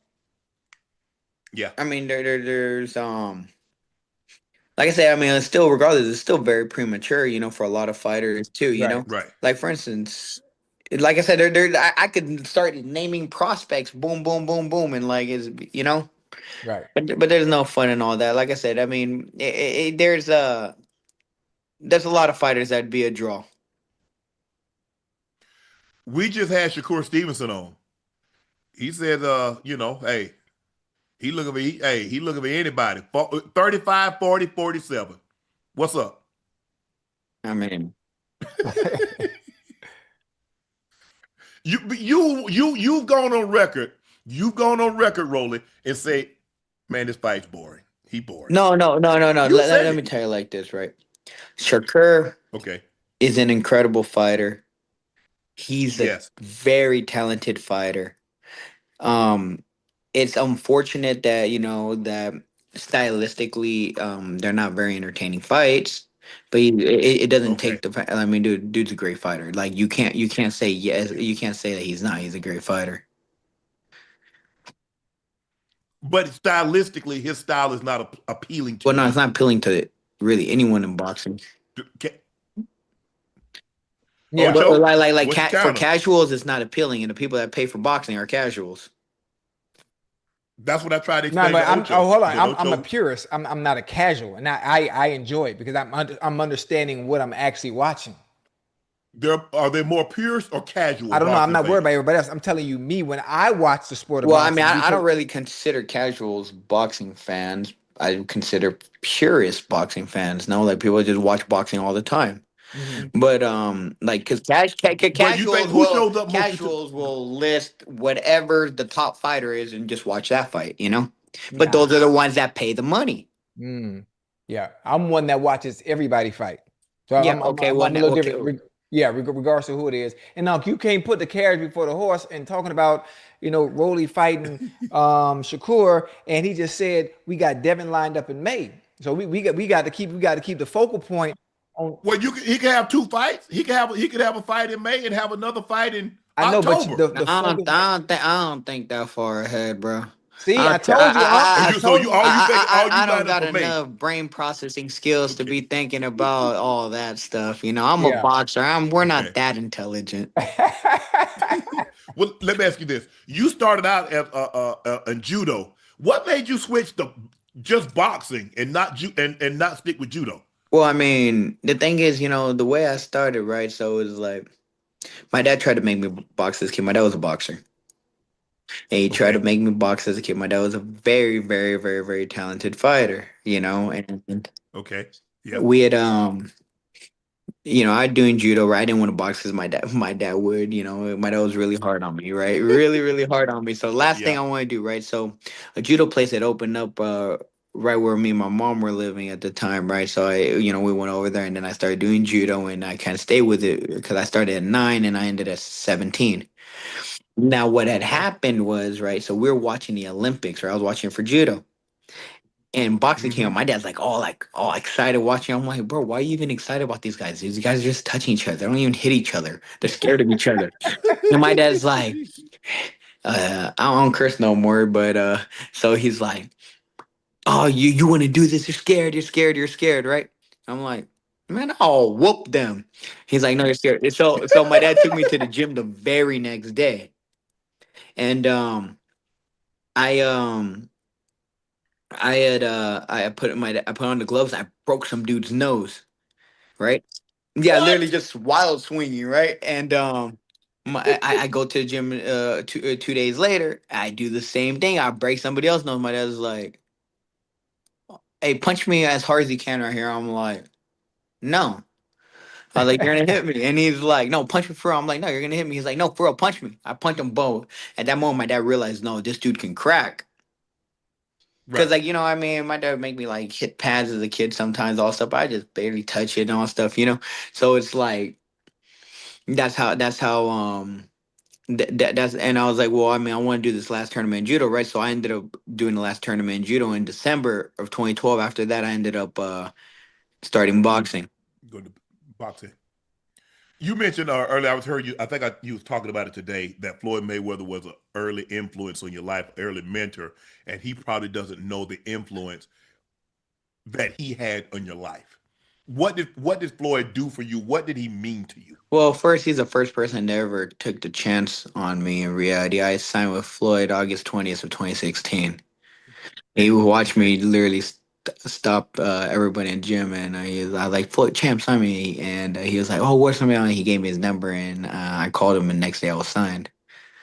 But yeah, I mean that right there. I mean the Mayweather promotion journey as it is, you know. But and even this, I was out of contract and I still continue to work with Mayweather Promotions for another. My contract ended in 2019, at the end of 2019, and I stayed with Mayweather Promotions for another what 4 years or so.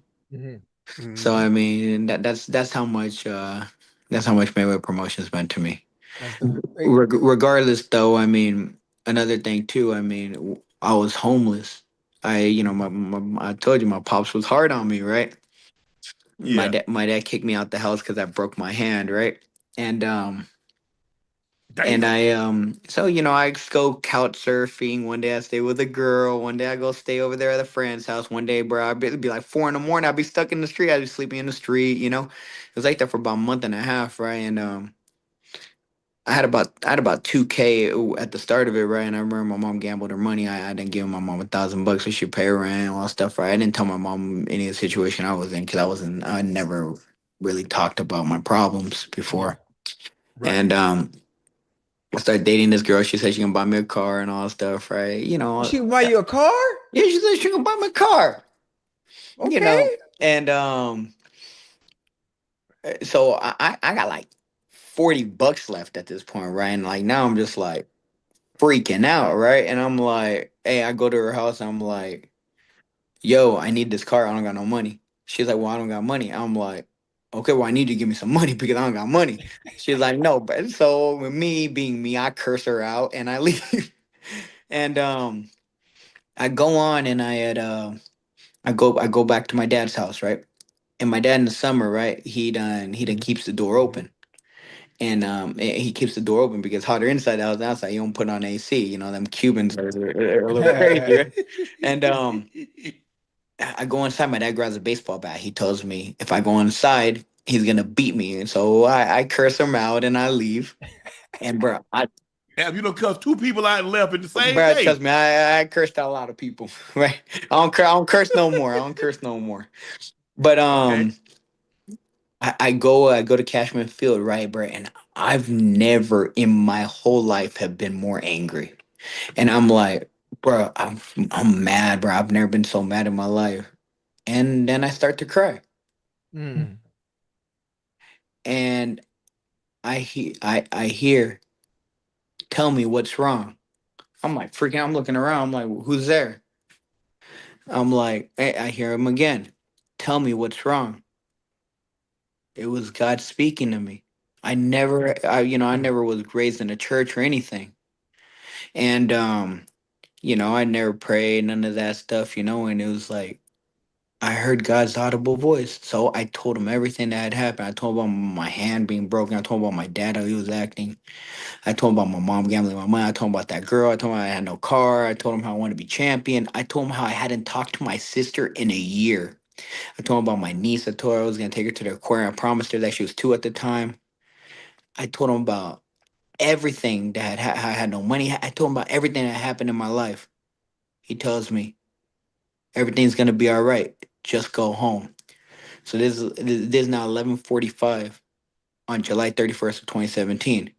I start walking home, and the first person I see is my sister, who I hadn't spoken to in a year. I hadn't seen her in months. I walk up on her. It's the middle of the night. She had taken some melatonin. She didn't even remember speaking to me. I walked up on her. And she got scared, and I was like, "No, it's me." I give her a hug. I tell her I love her and I miss her. She go inside her boyfriend's house at the time. I keep walking home. I didn't even know she was dating the dude. And that's how long it's been since I talked to her. My dad still has the door open. I walk up the stairs. I felt an angel holding me. Go up the stairs. I stayed up that whole night. Think my dad was gonna it was a baseball bat. And he went up about 2 a.m. I fell asleep probably about 4 a.m. I wake up. My dad already left the house. It's probably about noon now. And I'm like, well, what do I do? The only thing I know how to do is train. So I pack a gym bag. And I take with the last bit of money I had, the last 40 bucks, I took an Uber to the Subway across the street from Floyd's gym. I bought a Mm. Subway sandwich. I ate the Subway sandwich and I walked across street to the gym. I put on my headphones, right? I don't talk to nobody that day. I just go in there. I just shadowbox guys. Couldn't hit anything. I walk out. Floyd walked right past me just like this. Ba, ba, ba, ba, right? I walk into the dressing room. I didn't even say hi to him. And I change my clothes. I go outside, and Rafael Garcia's old cut man's right there. And I'm like, Rafa, I think my hand's broken. He touches it, all stuff, bro. He's like, it's not broken. I'm like, well, why won't it heal, bro? It's been about 2 months now, bro. It won't heal. And he's like, take green menthol alcohol and ice and mix it and just ice it every day like that for 3 weeks and don't hit with it no matter what. I'm like, okay. I go to stand up. He grabs my shirt and pulls me back down. And I'm like, why? He's like, you'll see. Literally 30 seconds later, Floyd walks right past me into his Rolls Royce. And I look at he looks at the side view mirror and he's like, Champ, come here. I'm like, what's up, Champ? He's like, write down your name. He gave me his phone. And he's like, write down your name. I write down my name. He's like, I got you. He shakes my hand. 15 minutes later, his assistant calls me. He's like, Rolly, where you at? I'm like, I'm at the gym. She's like, okay, stay there. I'll be there in 15 minutes. She gives me a check for $2,000. And I remember I just stood there frozen, like, what? Like frozen, just looking at the check, like, bro, like this money is from God. Cause there's no reason why that's the only money Floyd had ever given me. He spoiled, so many other fighters in the past, and they all did him dirty. But that $2,000 I looked at, right, and I'm like, there's no way. The first thing I do, right, I call my mom. I'm like, Mom, hey, Mom, I got some money. I want to take Ariel to the aquarium, right? So I take her to the aquarium next day. That was August 2nd now. The next day, I had I go to Toyota dealership. I'm like, man, I'm gonna be a world champion. I'm signed to Floyd, yada yada yada, all this stuff. Right, dude, they gave me a car off the lot, no interest, no down payment, no nothing. I had about 1,500 bucks and a brand new car. I never in my whole entire life needed money again. If for whatever reason I ran out of money, it was like it would fall out of the sky. Like, bro, like a side hustle would just come out of nowhere, just or like I'd be gifted something or something. I never needed money again in my life after that. Wow. But Wow. but Incredible. there was no reason for me to have that money. And then on top of that, you throw everything else into that. I heard a mysterious voice the day before, and I ain't religious. I wasn't Yeah. religious. Right. Explain that to me. Mm-hmm. Every one of my problems got solved from one day to another. Everything. So, your reputation is you're a hard puncher, Yeah. and you. I mean, looking at your resume, 17-2, 13 wins by KO. 76% of your fight, he basically don't remember a whole lot the shot that you caught him with. Like when you go into a fight, Rolly, tell me what's your thought process? You're like, okay, I see some things I can take advantage of. I'm trying to land his power. But hell, every shot you throw is damn power. You trying to get him up out of you. When your dad say you a hard puncher, when you hit him in his arm, you say you a Yeah. hard puncher. You took that to heart, and you like, okay, I'm trying to get you up out of here. Mm, yeah, I like punching people in the face. Well, what else, man, dude? Like, bro, I joined boxing to try to hurt people. I didn't join boxing to try to love people. Right. Hey, when it comes to boxing, right? Obviously, when you start any sport, when you start any craft, and you put all the hard work in it, how far are you along with the goals that you set in the boxing world? Wait, say that again. Boxing, when we start, let's say when I started football, I had goals that I set that I wanted to Oh, achieve. oh, well, You're still early in your career.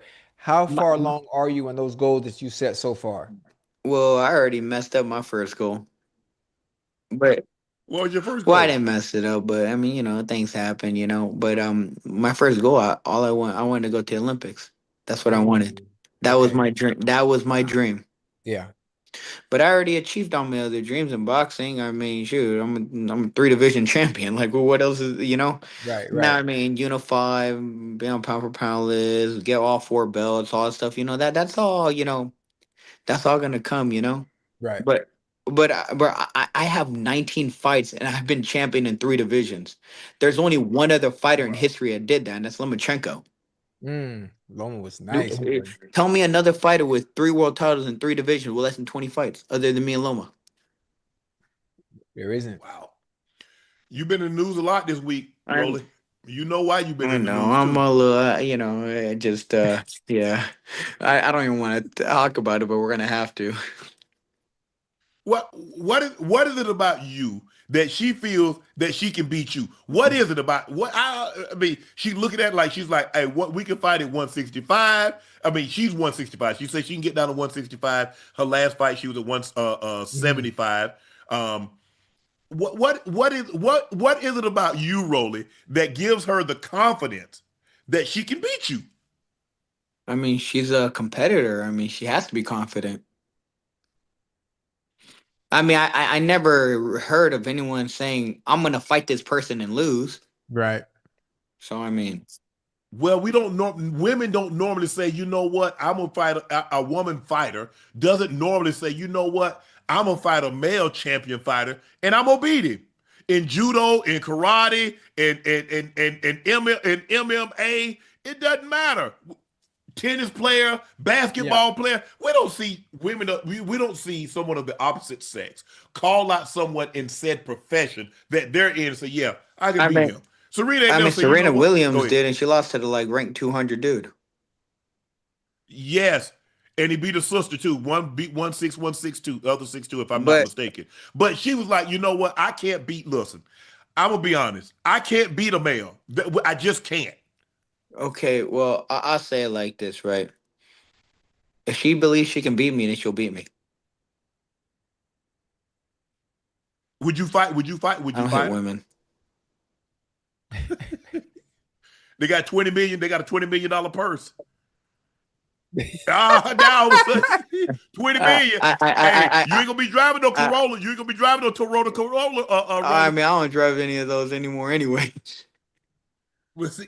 I know 20 million will go a long way, Oh Roller. I man. don't know. I don't know about you, but 20 million, that seems like a lot of cheddar. Oh man, I don't hit women. I just don't hit women. It's not even about the money. 20 million, 30 million, 100 million, bro.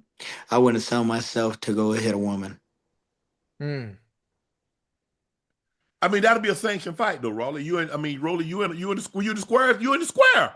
I I mean, I I theoretically, like I'm telling she signed up for this, I Rolly. I know women sign up all the time and do stupid things, right? And all this stuff. I'm telling you, I, it's not in my moral compass to go hit a woman. Yeah. Okay. But Okay. So if she Devin, believes she can beat me, she'll beat me. well, All right. okay. So Rolly and Devin, we're looking at something May. around May. So we're looking May. at something in probably around Oh, 8 weeks from well, now. yeah. I can't fight Devin now either. He's a Why? woman. Oh, you know he's watching this, right? Who cares? Hey, Rolly, you in camp already? Ooh. No, no. I've just been chilling. I mean, I'll go. I mean, the thing is, I mean, I'll go hit the bag and stuff like that. But like, there's training and then there's training. Right. You understand what I Right. mean? There's Yeah, yeah, no, yeah, yeah. Absolutely. yeah. Absolutely. There's okay. I don't want to be at home bored because what am I gonna go do? I can only eat so many hot Cheetos and play video games. Right. Hold on, Rolly. If you talk about Fat and Devin in May, I mean, shouldn't you be like hunkering down? I mean, shoot, I was eating some chest mix right now. Well, hold But it does seem like you taking Devin hey, very when it come serious. to a fight camp, what you need 2 or 3 months normally when you have a Two fight. days, 2 days. Yeah, because he a gym rat though. He always in the gym. Nah, nah, 2 days. Honest, 2 days. You need 2 days for Devin. 2 days.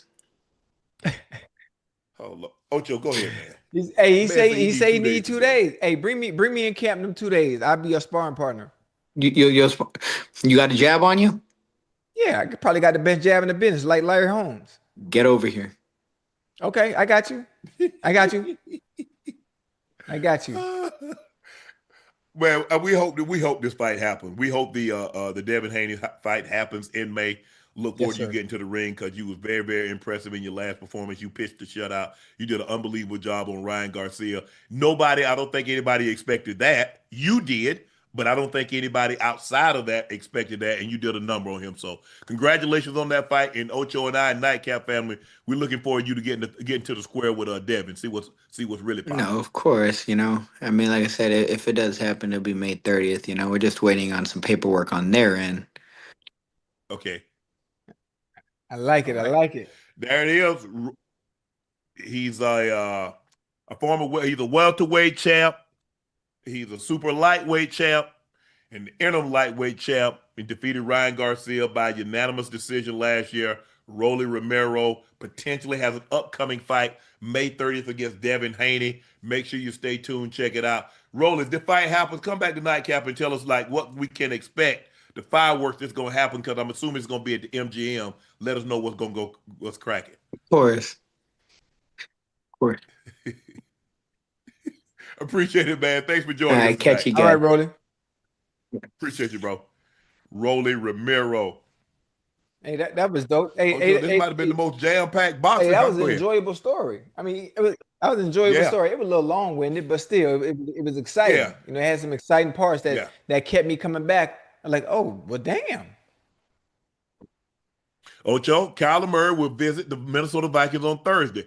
John Gambadaro reports a starting spot is a priority, and Minnesota does offer that and a deal that can be done in the next 24 hours. But Murray and his camp are expected to explore several options as a backup in 26 for teams that could need a starting quarterback in No. 27 over the next 24 hours. One team that has shown interest in Kyler as a backup in 2026 was reportedly the Rams. Now, remember, the Rams took Stetson Bennett a few years ago. And with Matthew Stafford on a year-to-year plan, LA could use a starter in 2027, potentially. Still, as an immediate starting option, Ocho, do you like the Vikings? Do you think the Vikes present the best opportunity?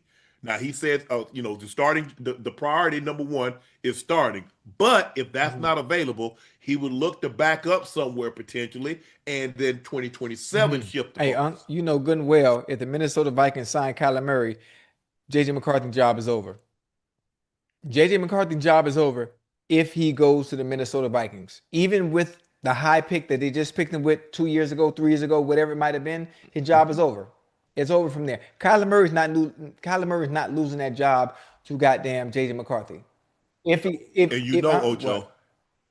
if what you said Yeah, is true, if he goes to it's a wrap. Minnesota and JJ McCarthy's career is over in Right. Minnesota, it is more egregious that they They're let on go. Sam Darnold walk out Absolutely. the door. Absolutely. Listen, what he gives to you as a dual threat and a passer, and having those weapons, Addison, Justin Jefferson, Hawkinson. Obviously, I'm not sure what they're going to do with the running back position. If I'm not mistaken, I think Aaron Jones isn't there any longer. I could be. No, I think he signed a reduced rate. I He think he took a came pay back. cut. I He think took he a pay came back cut. at a reduced Okay, rate. well, that's good. Well, Yes, listen, yes. Kyler Murray in that offense, obviously being a dual threat, being able to run the ball. Hell, he won't have to run the ball, but with that kind of talent surrounding him, so he should be fine. The Rams. I like it. I like him. I personally like him better in the offense over there with Justin Jefferson and Addison, as opposed to being over there in LA with Puka and Right. Devontae. Even though, I mean, even though Yeah, they're great, but just the way that offense is run, he's better suited to me in Minnesota. I could be wrong. I agree. No, I agree. I agree. And I think it's just hard for me to see him, Ocho, sitting on the bench even No. for a year. I mean, because he's been a star. Think about Ocho. He did sit the bench his first year in Oklahoma. He backed up Baker Mayfield. Then Baker left. Baker won the Heisman. He comes right in. He wins the Heisman. And Jalen Hurts finished second in the Heisman the following season. But being a starter in the Yes. NFL and then going somewhere, I think if okay, he goes to the Rams, he knows he's not starting over Matthew Stafford. But it's hard for me to see a scenario where he goes to Minnesota. It's like, I'm gonna be the starter. He can't beat No, me he's out. not. He's not. I mean, we all know that. He definitely Yeah. not. JJ McCarthy definitely not beating Kyler Murray out if he happens to sign over there, and it's the best situation for him. I mean, there's no reason to talk about any other places. I mean, I'm not sure who his representation is. I mean, common sense. Right. Common sense. I mean, go over Yeah. there. Aaron Jones is back, He Ocho, on a is 1-year okay. restructured deal. His base salary moved from $9 million to Okay, 5.5 that's dope. million. That's dope. I'm glad he is back. But Yeah. it only makes sense. It only makes sense. Not only can you parlay this into multiple years if you go in if you go in and sign in 1 year and prove yourself. I mean, you fine. You're gonna be fine. What about the Steelers? I'm trying because if you think about it, Ocho, uh, Geno Smith goes back to New York, the the Jets. Yes. Jets. Yes. I thought that might have been a situation. Pittsburgh. You like Pittsburgh? Because I'm trying to think of where he No, can I go. like Minnesota. Minnesota makes the most sense. Now, Kirk Okay. Cousins is has been released, if I'm not mistaken. I could have swore I saw that. Yeah. Yeah. Um, oh man, you got Michael Pittman Jr., you have DK Metcalf, Calvin Austin III is still there, Yep. right? Yes. Greenway is the one that left. Okay. Kirk Cousins, maybe, if Aaron Rodgers continues to play games. Greenwell, not Greenway, Greenwell. What do you, Gainwell. Is it Gainwell, Gainwell or yeah, Gainwell? Gainwell. Gainwell. What do you think? What do you think about Kirk Cousins over? In Yeah, Pittsburgh? Yeah. Gainwell went to the Bucks, yeah, Ocho. I mean, I guess they're gonna use it because they got two backs. You know what I'm saying? Because Gainwell he can do a yeah. lot of things. He's a Swiss Army knife. They give it to him in the backfield, they throw it to him out of the backfield, but he can also get down Yeah. the field. So I'm surprised. I'm surprised Pittsburgh didn't try to re-sign him because he's one of their best offensive weapons. And when when DK got suspended and they couldn't have anything, he was the guy that Aaron Rodgers relied on. And Aaron Rodgers said, "I'm trying to get him paid." He said, "I like the kid. He's a smart kid. He can do it all. He'll block. He'll catch Right. it. He'll run. I'm trying to get him paid." Well, Aaron couldn't. He didn't get paid. Pittsburgh didn't pay him. But someone saw some value in him, and that's what I tell guys. Hey, the team that you're playing for, they're not the only one that pay people. 31 other teams will pay you. So if they don't find that you have something that they can use, hey, put it on tape and let somebody else pay you. Ocho, the Colts and Daniel Jones have agreed to a 2-year deal worth $88 million that can be up to worth $100 million. Jones gets $50 million fully guaranteed at signing, while $60 million is guaranteed for injury. Ocho, you like this 2-year deal? I like it. Absolutely. When he came in, he came in hot, huh? He came in on fire. Yeah. He made the Colts organization look completely different offensively that nobody saw coming. I didn't see it coming. Unc, I don't think you saw it didn't either. coming. And I based Absolutely, I everything did off not. of how he looked when he was the goddamn New York Giants. There were flashes of brilliance, but most of the time he was Right. inconsistent at the quarterback position. He went to goddamn Right. Indy and went crazy. Yeah. With Jonathan Taylor in the back, man, it's worthy of what they just paid him, even coming off that injury. It's worthy. Yeah. It's only right. I like it, Ocho. He gets money. He gets decent money. Well, I shouldn't say decent. He gets really good money, Ocho, but I ain't got 5 years tied up in him. I got 2 years. So we both get what we want. He gets like, at the time he signs his name on the dotted line, Ocho, they cut him a check for $50 million to taxes. 2-year deal. I don't have to worry about $100 million or $120 million fully guaranteed at the time of signing. Because remember, Kirk got $100 million fully guaranteed for 2 years. So if things don't go well, I'm off him in a year. Bye-bye. Yeah. Yeah. So I like it. I think this is a win-win for everybody, Ocho. All right, before we go, it's time for our final segment of the evening. It's time for Q. Hey, I'm feeling good tonight, boy. Hey, Craig, I don't know. Hey, create another topic. Before we get to our super chats, we've got some video voicemails from our Discord. So make sure you join the Discord and submit video voicemails for the show. This one comes from Aaayyy. Let's take a listen to what Aaayyy had to say. Ocho.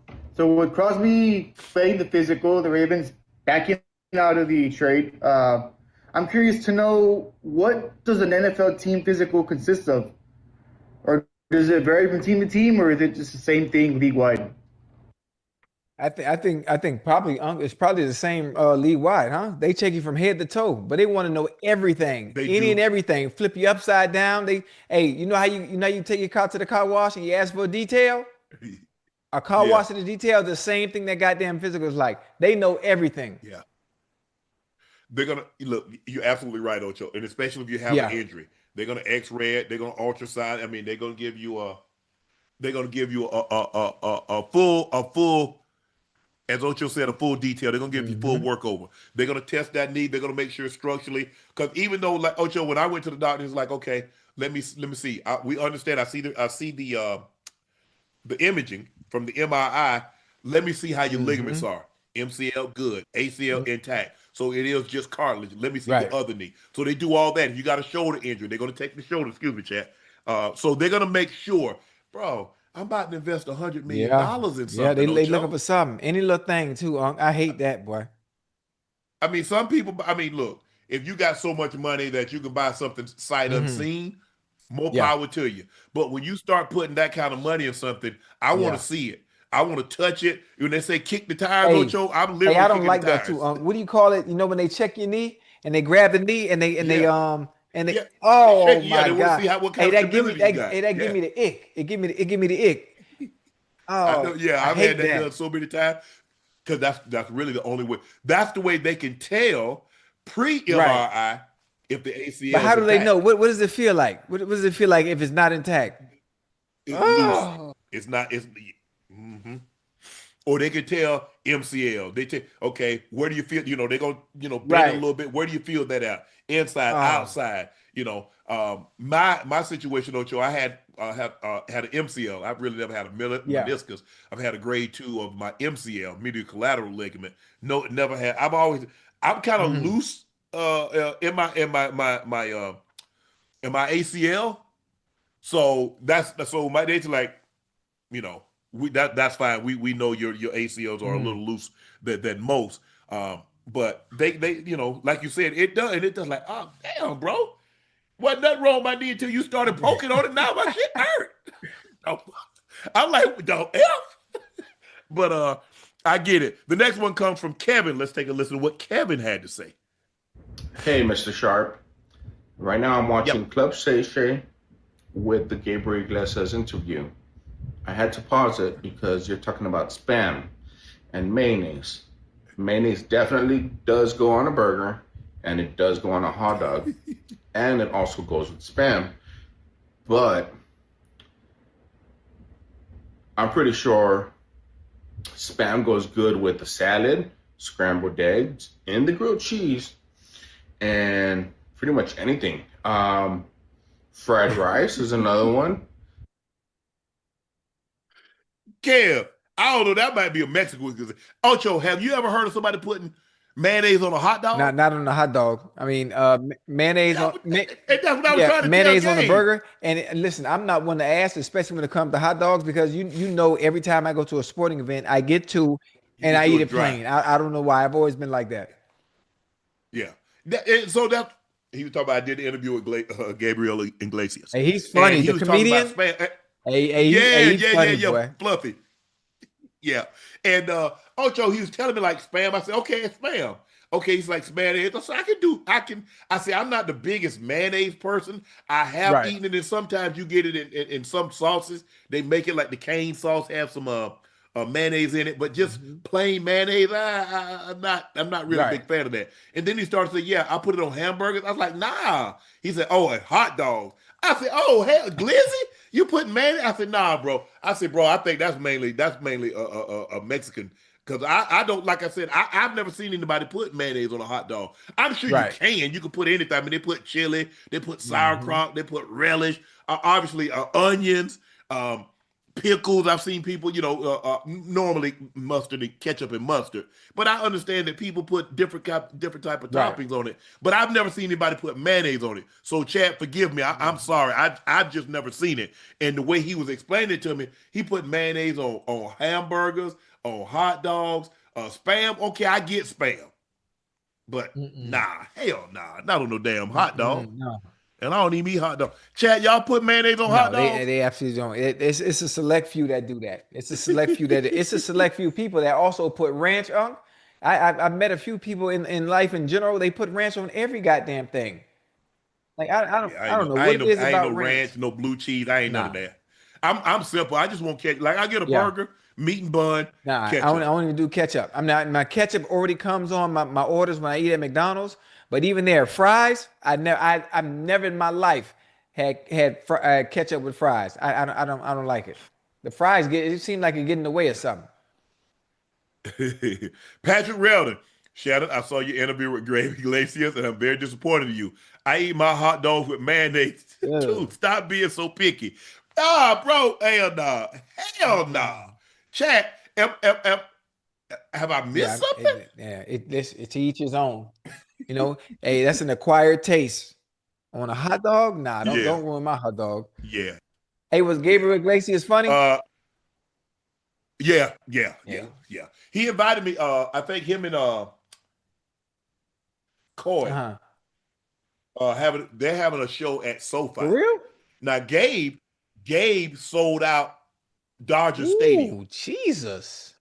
Now the only comedian ever. Now he and Joe Coy is SoFi, and I think they sold out Man, SoFi. it's so crazy. It's so funny, right? Speaking of comedy, and you know, I'm dibbling and dabbling. I'm like an octopus trying to have Yeah. my hand in everything. I'm in talks right now, Unc, and chat with Netflix for my own comedy special. Yeah, but Okay. only dad jokes. Yeah, like no, so think about this.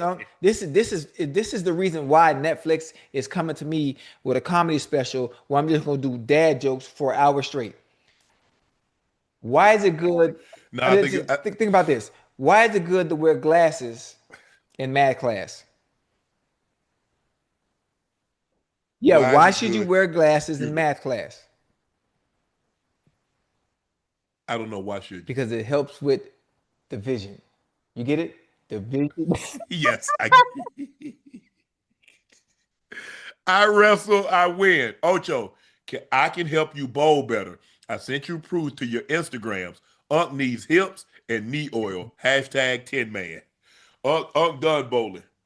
You done? As a matter of fact, anybody want to buy some bowling balls? This is some bowling shoes. I got a size 13 bowling shoe.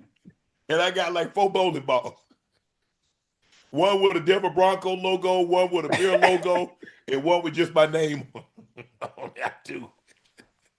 And the bag is a Bronco bag. I got a Bronco bag and a regular bowling ball bag. I think my bowling day is over. It's Jay Vincent. Please get Crosby. Bengals, Ocho. Them Crosby. They need Crosby. Yeah. I'm gonna tweet that out tomorrow. I'm gonna call Mike Brown. I'm gonna call Katie and see what we looking like. Ocho, Juan Palafax says, Ocho, I have yet to see someone pick up a dollar bill and spit out 4 quarters. Now that was me. I told that story about that girl in Atlanta at Magic City. Wait. Dollar bill, pick up a dollar bill with that hoo-ha and spit out and give you change. Yeah. Them Kegel muscles like that. I'm just saying. S Crown Media, Tampa needs Maxx. They just missed out on Trey. Tampa being cheap. Tampa done lost a lot of players. Yes, they have. Hey, Kansas City. Hey, see if you can make a deal with Maxx Crosby. Put him and Chris Jones together. Because they lost a lot of guys too. Some they cut, some left in free agency. See Gabe go. This man was a handshake deal. You can back out because Penn wasn't on paper yet. But why would anyone trust them again? I mean, is it even about trust at this point? Because everyone has to go through a physical no matter what. Correct. Yeah, it's not about trust. It's about you actually. It's not official. It's not official until you pass that physical. team's Yeah. physical.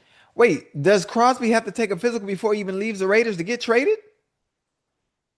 I don't think he. I was gonna say. So the fact that if they did do that and the Raiders cleared him, yeah. Now that's some fishy stuff. Well, it don't matter if the Raiders clear. You have to clear the team that's going to end up giving the compensation, not the team that's receiving the compensation. Because you took a physical when you went to New England. I know you did as a free agent. I was healthy though. You know, wasn't nothing wrong with me. Yeah, but I'm saying I took a physical for the Ravens, Ocho, for the simple fact I was coming off a broken collarbone. So they gave me an MRI.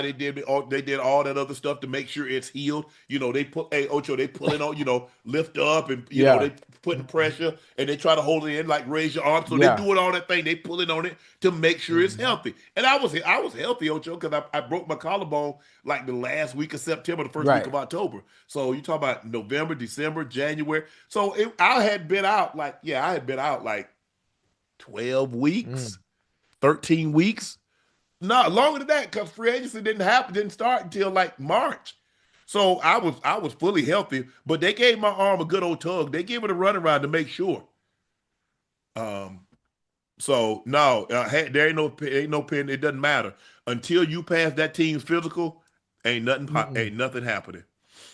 Michael Hooten, been watching y'all since day one. Can y'all please wish my fiance Hannah a happy birthday? Absolutely, Michael. Hannah, happy birthday. Happy birthday. He didn't tell us the age, but Happy birthday. forever how many times around the sun. Happy Hopefully you birthday enjoy each trip. to you.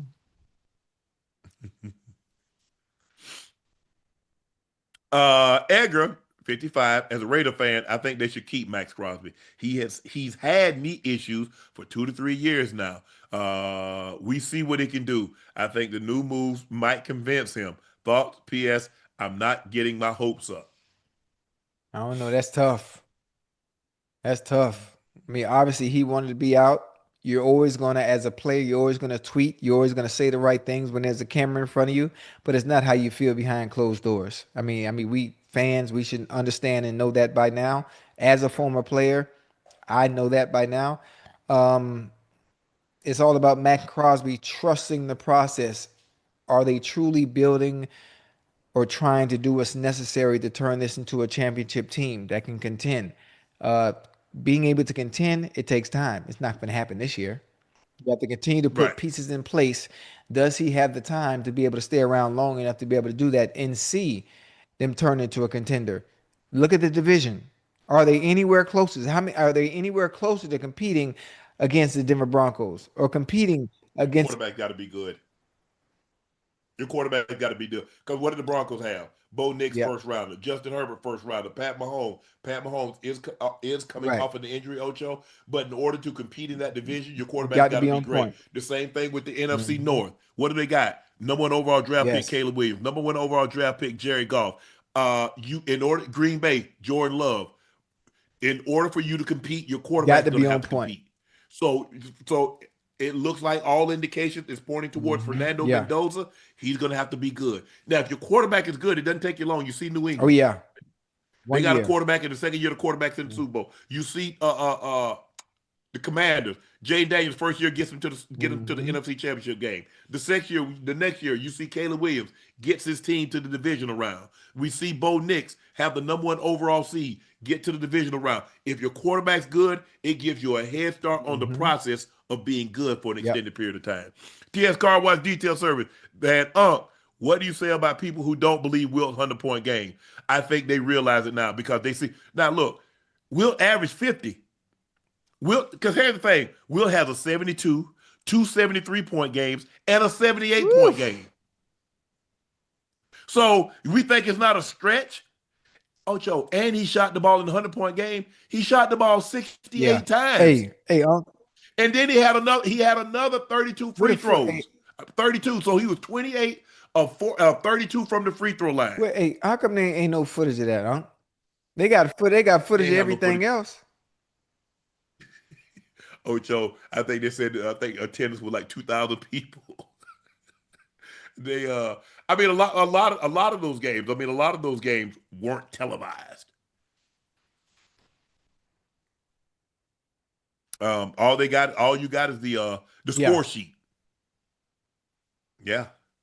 But I look, it's not like it is now. I mean, where everything is televised, everything is captured. The internet, somebody got their phone in there and taking things of it.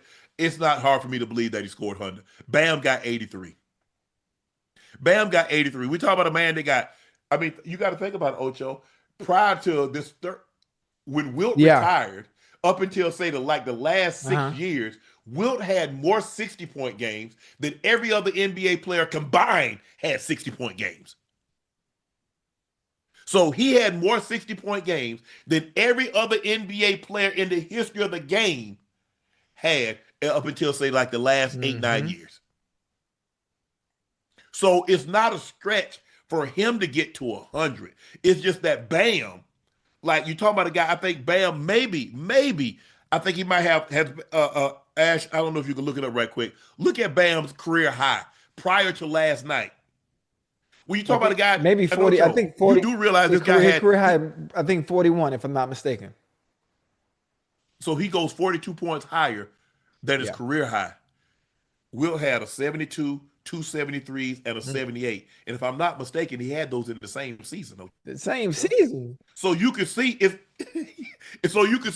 it's not a Right. jump from 78 to 100, but to go from 41 to 83. Yeah. We've seen Kobe. Kobe's 81. We have seen him have games where he's got 60 plus in 3 quarters.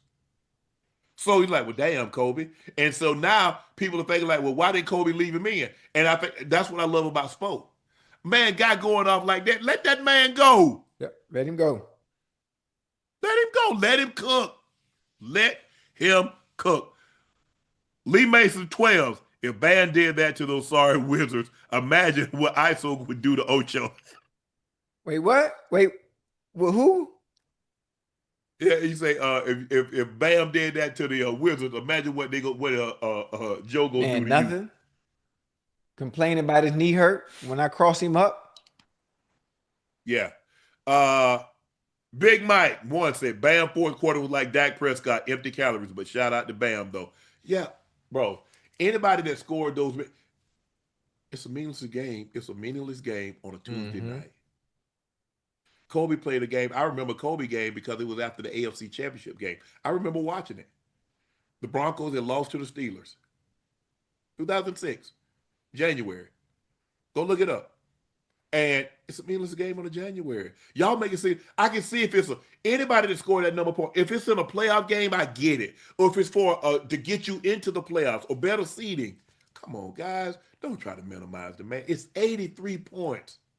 If you're fortunate enough, you weren't around to see none of Wilt's on for the most part. But you're old enough to remember, for the most, a lot of people are old enough to remember Kobe in 2006 in January. And then you saw Dame have 70. You saw Donovan Mitchell have 70. You saw Luka have 70. You have Joel Embiid. You're going to get this because guys are shooting the ball. You'll get it, Ocho. Would I be surprised somebody get 90? No, I wouldn't. I'm not going to be surprised if somebody get 101. I'm not. I think the thing is that Bam got it, and he's the least likeliest guy. If I say, who do you think would be the next person to score 80 points in the game? I guarantee you, not one other NBA player would have said Bam Adebayo. And so that is what's so strange about it. But I take my hat. I take my hat off. I take my hat off. I mean, I watched the last little bit of it. I was like, because when I saw 31 Ocho, I like, damn, Bam. Then 43 at the half, I'm like, I wonder if he can get like 70, 60, 70. But now the man got 19. He scored 19 in the third, Ocho. So now he got 62. Let him cook. Let him see what he can get. That was yeah, I'm filing too to get the ball back, so give it to Bam. Ain't nobody tell y'all to be trash. Y'all tanking. Well, you might get the number one overall pick, but you're going to never bet somebody put 83 on y'all ass.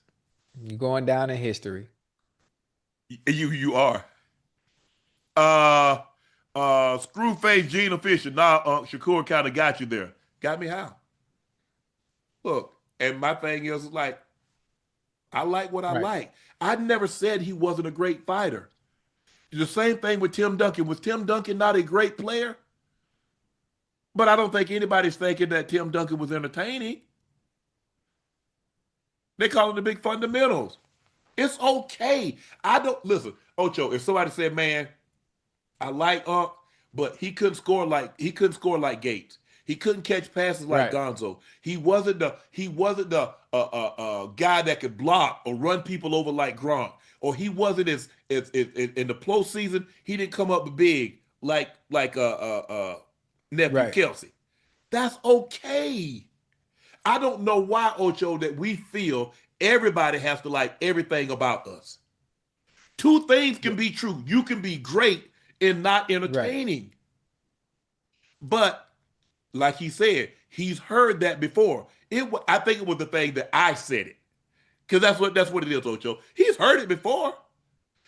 Rolly said, stylistically, his fights are not fun. That's what he said. You thought that's what is he sweet size? Does he know anything about boxing? He does. But so what did he say? Repeat what Rolly he said. Stylistically, he's not a fan of his style. But you're also talking about someone who has a damn near almost 80% KO rate. So it's different. It's different. That's what people Yeah. like. What do people like so much? Why do people like Baseball, home runs, no? Why does people like Mike Tyson so much, knockout. Ocho? But everybody can't be Mike Tyson. But that's what I'm saying. But that's why people. That's why everybody Oh yeah. came out. You got Oh the yeah. Jordans. You got the Magic Johnson. You got the Denzels. You got the who Yeah. or the who. Ocho, that's who used to come to. Now you know when Yeah. fight night, everybody shut it down. In the off season, when there was a fight, football. If there was a big fight in June after the NBA season, NBA, Yeah. NFL, everybody, the Hollywood, everybody showed Yes, sir. up. Everybody. That's not to take anything away from Shakur. He's a phenomenal fighter. For Raw 3000, will Shakur fight Africa Hitchens? Hey, Richard Hitchens. That'd be a good one. That'd be good. I mean, he said the two. He said the two he wanted. Well, I mentioned the two I wanted. I said Lamont Roach and Connor Bennett at catch weight at 144 would be really good. Obviously, Devin Haney at 147. He will never fight Keyshawn Davis. Obviously, him and Keyshawn are very close. They train together. They spar together. I'm trying to think who else is there. What about Xander? You know Xander Zayas? Yeah, I'm not familiar Puerto with him. Rican. I think Xander might be 147. Xander might be 147. Puerto Rican fighter. Hey, He said anybody that he fight at 47, they got to do hey, a weight he class. not. Anything 44 catch weight or anything 40. Hey, you Chad, good. Xander is 147, right? Boy, he nice, Xander nice. Dulo Gante, you might be a bare knuckle fighting fan, not the sweet science. So, what was Sugar Ray? Did he practice the sweet science? What did Shane Mosley practice? Was he a sweet science guy? People, you like what you like. Okay. It's like baseball, Ocho. Some people like pitching duels. But what did they Right. do? Baseball didn't take off until what, Ocho? They started hitting it over the Mhm. fence. That's why those guys got bigger. They got Yeah. stronger. It revived baseball. And they had the thing. Chicks dig the long ball. What do they like? What do they like in football, Ocho? What did the NFL do? Made it easy for you to do what? Score. Yep. What did they do in basketball? They took the hand check out. So what do they make it easier for you Score. to do? That's what people like. Yeah. It's like UFC. Oh, look. Charles Oliveira put on a clinic. Did a number on Max. It wasn't pretty though. Ask Dana. It wasn't Ask pretty. Dana. No. And that's what I was trying to say. When you spend that kind of money, bro, I want to see some action. J1984, Ocho Camera got nervous for him, but Ocho said, damn well, he about to get in the ring with that milk done go be looking like a peanut. Shakur said, hey, Ocho, he gonna put you down with a body shot. That ain't gonna happen. I didn't been in the ring with too many of them greats over the years. I'm not even worried about that, man. He gonna have to work now. It's Maddie to JJ in the red zone. Vikings trail 7-42. Ocho, can you name one detail from Rolly's story? I want to see if you were paying attention. Detail, yeah. When he walked to that front door and his daddy had that bat and said he was gonna beat him with that bat. Yes. Yeah, he said his daddy was hard on him. That was a good But story. he didn't want to do judo because he asked the girl for some money, and she told him no. So said she gonna get him a car. He cussed out. Shoot. He said he cussed out a few he people that did. day. He did. Hey, I would listen to that. I would listen to that. That story was good. Now it was a little long. He was a little long-winded, but he had some parts where it got interesting, and he brought you back in. He reeled you back in. The GOAT 2022. Heat was up 30 in the fourth quarter, intentionally fouling, missing free throws on purpose, even turning the ball over. It was just hard to watch. Okay, you should have watched. Clint, you got a remote. Clint, man, I ain't watching this trash. If a movie, Ocho, if you're watching on something TV and it's not interesting, what you do? I flip the channel. Flip the channel every time. You still, guess what? You watched every second of it because you wanted to see how many points he was going to end up with. Because you know what? You wanted to say you saw somebody score 83 points just in case you missed Kobe's 81. You want to watch it and then you complain about it after. Complain about it. Yes. Oh, they should have honored Kobe. Kobe wouldn't want that. Now, that Mamba mentality, he was the closest thing to Michael Jordan. Kill or be killed. Now y'all say save. I wish y'all make up your mind. Brandon Crow, how do you grade the Browns off season heading into the draft? What would you like to see them do? I would like to see them get some skill position player, especially a wide receiver. Big boy, huh? Wide receiver, yes. Yeah, that'd be yes. Dope. And trade for Maxx Crosby. Tyron Reed, he scored 83 points in an NBA game against other professionals. What are we talking about? Yeah, but they make it seem like Kobe scored his 81 against the 86 Celtics. And you know how the people move the goalposts? They'll say Kobe scored against a bad Toronto team. And then those try to justify it and say the same thing. Well, Bam scored against the goddamn sorry-ass Washington Wizards. It's still the NBA. It's still an NBA team, no matter how bad they are. It's the best of the best. 83 points is a very difficult feat. It's difficult. If it was that, so why didn't nobody else score 83 points against the Wizards? It ain't like they just got bad against the Heat. They've been bad all year. Hey, people. If it was easy, hold on. There have only been 3 people to score 80 points or more in the 78, 79-year history of the NBA. If it was that easy, why haven't nobody else scored? There should be a plethora of 80-point scores. Yeah. It's special regardless, no matter what. Go Birds 800. Hey, what if Mac ends up in Philly with that defensive line? Ooh, Lord. He's not. Don't worry about it. Ocho don't want that to happen. That concludes this episode of Nightcap. We want to thank our very special guest, Shakur Stevenson, for joining us, and Rolly Romero. Thank you guys so much. Appreciate you coming on, talking a little bit. Shakur, thank you very much. We don't see eye to eye on some things, but that does not diminish your greatness. You are an unbelievable fighter, and I'm glad you got an opportunity to come on. And if you do fight, who do you say you might be fighting, Ocho? Wait, who? Rolly or Rolly said Devin? No. Rolly's supposed to be fighting Devin May 30th, but I think Shakur said potentially Lamar. I just threw names out there. He said yes. Yeah. Okay. Thank you for joining us. Y'all know who I am. I'm your favorite Unc and the Liberty City legend, a Pro Bowler and an All-Pro from Cincinnati Bengals. That's Chad Ochocinco Johnson. Please make sure you hit that subscribe button. Please make sure you hit the like button, and do us a favor, go subscribe to the Nightcap Podcast feed wherever you get your podcast from. We'd like to thank you for your eyes, ears, and your word of mouth. Thank you for the support. From day one, you guys have been behind Nightcap, Unc and Ocho, and we can't thank you enough. And we shall continue to grow thanks to support and your kindness.